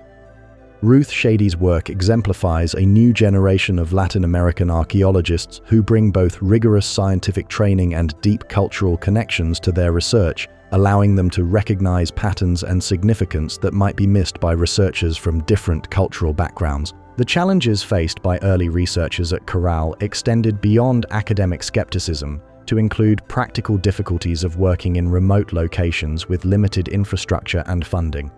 The supervalley's isolation from major cities and transportation networks made it difficult to bring in the equipment and supplies needed for large-scale excavations, while the harsh desert climate posed additional challenges for preserving delicate artifacts and maintaining field camps for extended periods. The development of new funding mechanisms for archaeological research in Latin America played a crucial role in making possible the intensive studies that revealed Caral's true significance. International collaboration between Peruvian institutions and universities and museums in North America and Europe provided resources that no single institution could have marshaled alone, while also ensuring that research results would reach global audiences. The technological advances that occurred during the period of Caral's rediscovery transformed the possibilities for archaeological research in ways that previous generations of scholars could hardly have imagined. Satellite imagery allowed researchers to identify potential sites across vast areas of territory, while ground-penetrating radar and other remote sensing techniques made it possible to detect buried features without extensive excavation. The application of scientific dating techniques to materials from Caral represented a quantum leap in the precision with which archaeologists could establish chronological frameworks for prehistoric sites. Earlier generations of researchers had been forced to rely on stylistic comparisons and educated guesswork to determine the age of archaeological deposits, often leading to significant errors that took decades to correct. The interdisciplinary collaboration that characterized research at Caral brought together specialists from fields that had traditionally worked in isolation from each other. Environmental scientists studying ancient climate change found their work complemented by archaeologists documenting human responses to environmental challenges, while ethnographers studying contemporary Andean communities provided insights into possible continuities with ancient cultural practices. The documentation standards established for Caral research set new benchmarks for archaeological practice throughout Latin America and beyond. The detailed recording of spatial relationships between artifacts, the systematic collection of environmental samples for scientific analysis, and the comprehensive photographic documentation of excavation processes created archives that continue to yield new insights years after the original fieldwork was completed. The public outreach efforts that accompanied Caral research demonstrated the importance of communicating archaeological discoveries to audiences beyond the academic community. Television documentaries, museum exhibitions, and popular publications helped to build public support for archaeological research while also educating global audiences about the sophisticated achievements of prehistoric American civilizations. The training programs established in connection with Caral research have created a new generation of Peruvian archaeological professionals who combine international scientific training with deep knowledge of local cultural traditions. These capacity-building efforts ensure that future research will continue to benefit from the insights that come from combining rigorous methodology with cultural sensitivity and local knowledge. The conservation challenges that emerged as Caral gained international recognition highlighted the complex relationship between archaeological research and heritage preservation. Increased visitation brought much-needed funding for site maintenance and protection, but also created new threats from foot traffic vandalism and the infrastructure development needed to accommodate growing numbers of tourists. The legal frameworks that were developed to protect Caral and other important archaeological sites in Peru reflect evolving international standards for cultural heritage management. The designation of archaeological zones with restricted access, the regulation of scientific research through permitting processes, and the enforcement of penalties for unauthorized disturbance of archaeological sites all represent important advances in heritage protection. The economic impact of Caral's recognition has extended far beyond the archaeological community to benefit local communities throughout the Super Valley. Tourism development has created new employment opportunities for local residents as guides, guards, and service providers, while also generating revenue that supports infrastructure improvements and educational programs. The scientific legacy of Caral research extends into multiple fields of study that have been enriched by the insights gained from studying this ancient civilization. Urban planning specialists have found inspiration in Caral's integration of residential, ceremonial, and agricultural zones, while environmental managers have studied the site's sustainable resource use practices as models for contemporary development. The continuing excavations at Caral have revealed that only a small fraction of the site has been investigated, suggesting that many more discoveries await future researchers. The systematic approach being taken to site exploration ensures that new findings will build upon previous work rather than simply adding isolated pieces of information, creating an increasingly comprehensive understanding of how this ancient civilization functioned. The development of virtual reality and other digital technologies for presenting archaeological sites has created new possibilities for sharing Caral's significance with global audiences.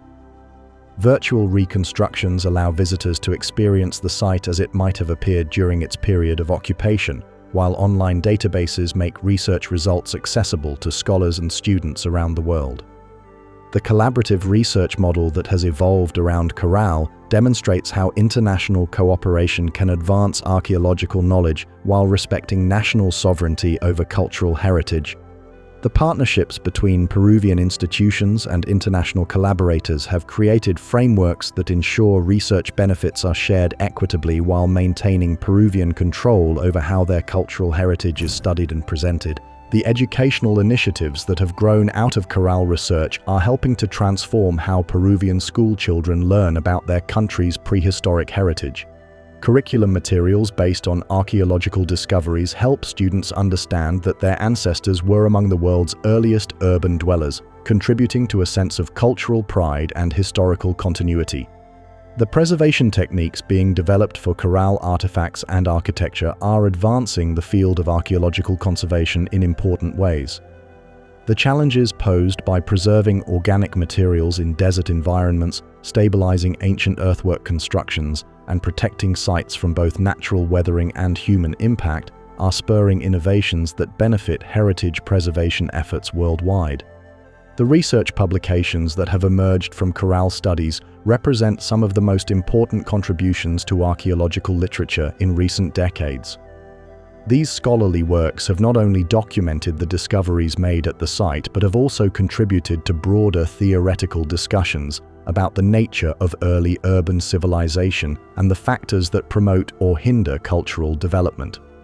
The story of Caral's rediscovery ultimately demonstrates that our understanding of human achievement in the past remains open to dramatic revision based on new evidence and new ways of interpreting that evidence.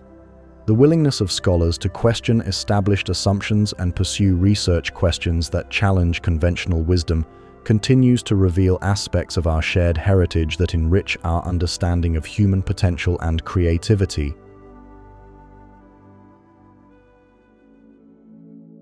In an age when humanity faces unprecedented challenges of climate change, urban sustainability, and social inequality, the ancient ruins of Caral speak to us across 45 centuries with lessons that seem remarkably relevant to our contemporary struggles. This peaceful civilization, which flourished without warfare, developed sustainable relationships with its environment, and created urban communities based on cooperation rather than coercion, offers alternative models for human organization that challenge many of our assumptions about how complex societies must function. The demonstration that sophisticated urban civilization could emerge and thrive without violence represents perhaps Caral's most profound contribution to our understanding of human potential. In a world where military expenditures consume vast resources that might otherwise address pressing social needs, where conflicts between nations and communities seem intractable, and where violence is often accepted as an inevitable aspect of human nature, Caral stands as proof that peaceful alternatives are not only possible but can produce remarkable achievements. The absence of fortifications, weapons, and evidence of warfare at Caral was not simply the result of geographical isolation or lack of contact with potentially hostile neighbors. Archaeological evidence shows that the people of Caral maintained extensive trade relationships with distant communities and possessed the organizational skills necessary to mobilize large-scale labor for construction projects. They chose peace not because they lacked alternatives, but because they developed social institutions that made violence unnecessary for maintaining order and achieving collective goals. The mechanisms by which Caral maintained social cohesion without relying on force or the threat of force remain partially mysterious, but the archaeological evidence suggests that shared participation in ceremonial activities played a crucial role in creating and maintaining community solidarity. The elaborate festivals and rituals that brought the entire population together in common activities appear to have served functions that other societies achieved through military organization and bureaucratic control. This ceremonial approach to social organization offers insights that remain relevant for contemporary communities struggling to maintain cohesion in increasingly diverse and fragmented societies. The Caral model suggests that shared cultural activities and collective celebration of common values can be more effective than legal codes and enforcement mechanisms in creating the social bonds necessary for complex community life. The sustainable relationship that Caral developed with its natural environment provides another set of lessons that speak directly to contemporary concerns about climate change and resource depletion. For over 1,000 years, this urban civilization supported a substantial population without depleting the soil, exhausting water resources, or destroying the biodiversity of their valley ecosystem. their agricultural practices actually enhanced the productivity of their environment rather than degrading it. The integration of food production into urban planning at Caral created resilient food systems that could withstand temporary disruptions while maintaining long-term productivity. Unlike modern cities that depend on complex supply chains extending across continents, Caral developed local food production systems that reduced vulnerability to external shocks while creating closer connections between urban dwellers and the natural processes that sustained their lives. The water management systems developed at Caral demonstrate sophisticated understanding of watershed ecology that allowed maximum benefit to be derived from limited water resources without compromising the long-term sustainability of the system. The careful design of irrigation networks that worked with natural topography rather than against it, and the integration of flood control measures that protected agricultural areas while allowing periodic renewal of soil fertility, represent engineering approaches that remain relevant for contemporary water management challenges. The economic model that sustained Caral offers alternatives to contemporary approaches that prioritize short-term growth over long-term sustainability. Rather than pursuing unlimited expansion or attempting to maximize production at the expense of environmental quality, Caral appears to have developed an economy based on meeting human needs within environmental limits while maintaining the social relationships necessary for community welfare. The trade networks that connected Caral to distant regions were based on principles of reciprocity and mutual benefit rather than on the extraction of maximum profit from commercial transactions. This approach to economic relationships created stable, long-term partnerships that could withstand temporary disruptions while providing all participants with access to resources and technologies that enhanced their quality of life. The absence of extreme inequality at Caral, while social differentiation clearly existed, suggests that complex societies need not be characterized by the vast disparities in wealth and opportunity that mark many contemporary civilizations. The archaeological evidence indicates that even ordinary families had access to quality housing, nutritious food, and participation in the cultural activities that gave meaning and structure to community life. The technological innovations developed at Caral demonstrate that sophisticated achievements in engineering and architecture need not depend on environmentally destructive industrial processes or the exploitation of human labor. The construction techniques that created monumental architecture using locally available materials and human energy organized through cooperative labor systems show that impressive built environments can be created without the environmental costs associated with contemporary construction practices. The organizational innovations that allowed Caral to coordinate large-scale public works projects without centralized bureaucratic control offer insights for contemporary efforts to address collective challenges while maintaining democratic participation and local autonomy. The ability to mobilize community resources for common goals while preserving individual and family autonomy represents a form of social organization that avoids both the inefficiencies of extreme individualism and the oppression often associated with centralized state control. The artistic and cultural achievements of Caral demonstrate that sophisticated aesthetic and spiritual development can flourish without the patronage of wealthy elites or powerful institutions. The music, textiles, and ceremonial arts that enriched daily life at Caral emerged from community-based cultural traditions that valued creativity and beauty as essential aspects of human well-being rather than as luxuries available only to privileged classes. The scientific knowledge developed at Caral, particularly in astronomy and environmental management, shows that systematic observation and analytical thinking can produce sophisticated understanding of natural processes without formal educational institutions or written language. The precision of astronomical alignments and the effectiveness of agricultural techniques developed at Caral demonstrate that scientific thinking is a fundamental human capacity that can flourish under many different social and cultural conditions. The resilience that allowed Caral to thrive for over 1,000 years before finally succumbing to climate change demonstrates the importance of developing adaptive capacity in human communities.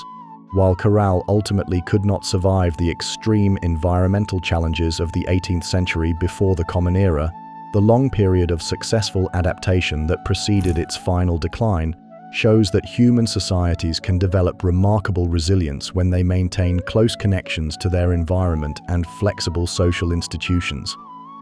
The peaceful response to environmental crisis evidenced at Caral's decline offers lessons for contemporary communities facing similar challenges. Rather than responding to resource scarcity with increased conflict and competition, the people of Caral appear to have maintained their cooperative social traditions even as they gradually abandoned urban life and dispersed throughout their valley. This pattern suggests that environmental challenges need not inevitably lead to social collapse and conflict if communities maintain strong cultural institutions and cooperative values. The influence of Caral on subsequent Andean civilizations demonstrates that peaceful societies can have lasting cultural impact that extends far beyond their immediate geographical and temporal boundaries. Many of the architectural, agricultural, and social innovations pioneered at Caral continued to influence Andean civilization for thousands of years, proving that peaceful achievements can be as durable and influential as the conquests of military empires. The rediscovery of Caral in the contemporary period has provided inspiration for architects, urban planners, and social theorists seeking alternatives to current approaches to city design and community organization. The integration of residential, ceremonial, and productive activities within Caral's urban plan offers models for creating more livable and sustainable cities that serve human needs while maintaining environmental quality. The research methods that have been developed to study Caral demonstrate the value of interdisciplinary collaboration in addressing complex questions about human society and environmental relationships. The combination of archaeological excavation, environmental science, ethnographic study, and community engagement that characterizes Caral research provides models for academic work that serves both scholarly understanding and practical problem-solving. The educational initiatives that have grown out of Caral research show how archaeological discoveries can contribute to building cultural pride and historical awareness that strengthen contemporary communities. The programs that bring school children to visit Caral and learn about their prehistoric heritage help create connections between past achievements and future possibilities that can inspire young people to pursue their own contributions to human knowledge and welfare. The international recognition that Caral has received demonstrates the universal significance of achievements that emerge from specific local conditions and cultural traditions. While Caral was uniquely adapted to the environmental and social conditions of ancient Peru, its innovations in peaceful social organization, sustainable resource management, and community-based cultural development offer insights that transcend geographical and temporal boundaries. The ongoing research at Caral continues to reveal new aspects of how this remarkable civilization functioned, ensuring that our understanding of its achievements and their contemporary relevance will continue to evolve. Each new discovery adds depth and nuance to our appreciation of what human communities can accomplish when they organize themselves around principles of cooperation, sustainability, and shared cultural values. The preservation challenges that face Caral in the contemporary period reflect broader questions about how modern societies should relate to their cultural heritage and what obligations we have to protect the achievements of past generations for future study and inspiration.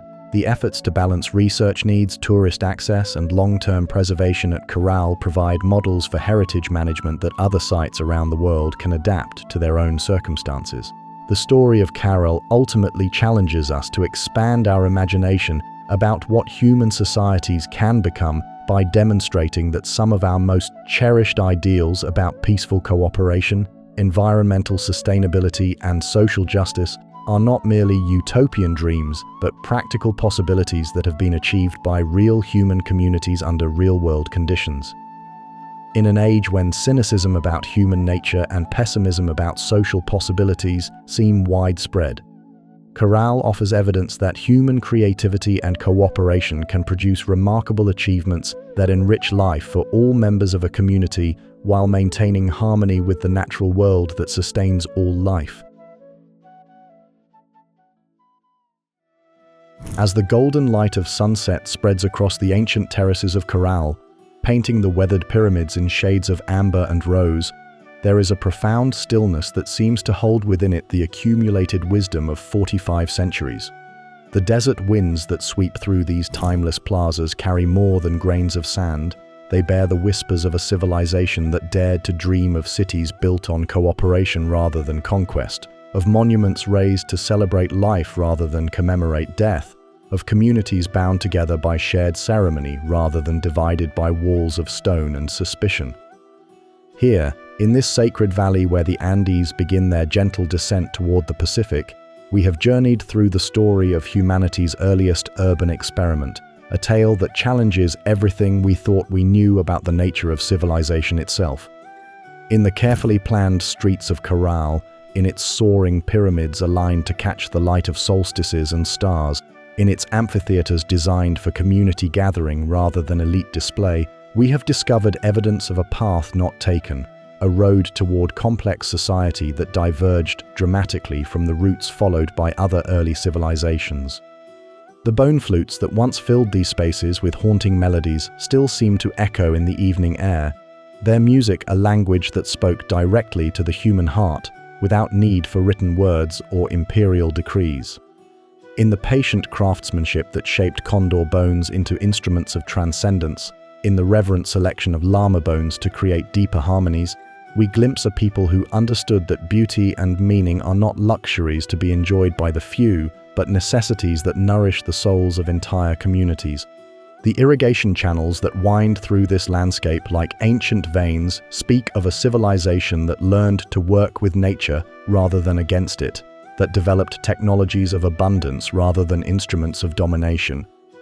In the carefully constructed terraces that still mark these hillsides, in the precisely engineered canals that brought life-giving water to fields of cotton and corn, we see evidence of human ingenuity directed toward sustaining life for generations rather than extracting maximum profit from immediate exploitation. The trade networks that once connected Caral to communities throughout the Andes tell a story of relationships built on reciprocity and mutual benefit rather than on the extraction of tribute from conquered peoples. The spondylus shells that traveled hundreds of miles from tropical waters, the obsidian that journeyed from volcanic peaks, the brilliant feathers that came from rainforest depths, all speak of economic systems that enriched all participants rather than concentrating wealth in the hands of military elites. The peaceful nature of this remarkable civilization, evidenced by the complete absence of weapons, fortifications, or artistic glorification of warfare, stands as perhaps the most profound challenge to our assumptions about human nature and social organization. In a world where violence is often accepted as inevitable, where military solutions are frequently the first rather than last resort, where defense spending consumes resources desperately needed for education, healthcare, and environmental protection, Caral whispers of alternative possibilities that remain as relevant today as they were 4 millennia ago. The gentle decline of this ancient city, responding to environmental challenges with adaptation rather than aggression, with dispersal rather than desperate resistance, offers lessons for our own age of climate uncertainty and resource scarcity. Even in facing the ultimate challenge of environmental change that exceeded their adaptive capacity, the people of Caral maintained their peaceful traditions and cooperative values, demonstrating that crisis need not inevitably lead to conflict and collapse. The long sleep that claimed Caral for 3,000 years, during which its pyramids were mistaken for natural hills and its achievements forgotten by human memory, reminds us how easily the lessons of the past can be lost if we do not actively work to preserve and understand them. The patient work of archaeologists like Ruth Shady, who refuse to accept conventional wisdom about the limitations of prehistoric American achievement, shows us that remarkable discoveries often await those with the vision to look beyond established assumptions and the persistence to pursue research that challenges prevailing orthodoxies. The international recognition that Caral has finally received, culminating in its designation as a World Heritage Site, reflects a growing understanding that cultural heritage belongs not to any single nation or people, but to all humanity. The lessons embedded in these ancient stones, the alternative models of social organization preserved in these ruins, the evidence of human potential documented in these excavations, all represent resources for addressing contemporary challenges that transcend national boundaries and cultural divisions. As we stand among these ruins in the gathering dusk, watching the last light fade from pyramid faces that have witnessed the rise and fall of countless civilizations, we are reminded that the human story is far richer and more complex than any single narrative can contain.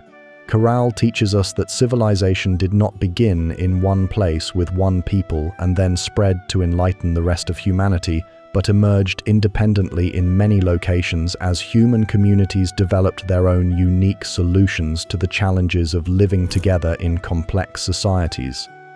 The democracy of ruins that surrounds us here, where the homes of ordinary families stand alongside the monuments of community leaders, where no palace dominates the landscape and no royal tomb demands eternal tribute, speaks of social possibilities that remain largely unexplored in our contemporary world.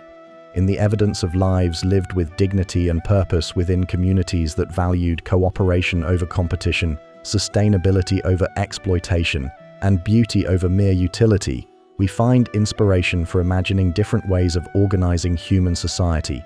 The continuing excavations that reveal new aspects of Caral's achievement with each passing season remind us that our understanding of the human past remains open to revision and enrichment. Beneath the sands of this valley lie countless stories yet to be told, innovations yet to be discovered, lessons yet to be learned. Each artifact carefully extracted from ancient deposits, each architectural feature slowly revealed by patient excavation, adds new dimensions to our appreciation of what human communities can accomplish when they organize themselves around shared values and common purposes. The children who now visit Caral as part of educational programs, learning about the achievements of their ancestors and the importance of preserving cultural heritage for future generations, represent the living continuation of the human story that began in these ancient plazas. In their wonder at discovering that their homeland was the site of one of the world's earliest cities, in their pride at learning that their ancestors were among humanity's first urban pioneers, we see the formation of new connections between past and future that can inspire fresh approaches to contemporary challenges. The wind that moves through these ruins tonight carries with it the hopes and dreams of countless generations who have looked to the past for guidance in navigating an uncertain future. In the patient stones of Caral, in the enduring terraces that still hold the shape of ancient fields, in the alignment of monuments with celestial cycles that continue their eternal dance, we find reminders that human achievement is measured not only in monuments that proclaim power and dominion, but in communities that create conditions for all their members to flourish in harmony with the natural world. As darkness settles over the Super Valley and the ancient pyramids merge with the surrounding hills under a canopy of stars that guided astronomers 4,000 years ago, we carry with us the quiet revelation that humanity's greatest achievements may not be those that dominate and conquer, but those that nurture and sustain, not those that divide and exploit, but those that unite and enrich, not those that speak of human mastery over nature, but those that celebrate our eternal partnership with the earth that sustains all life.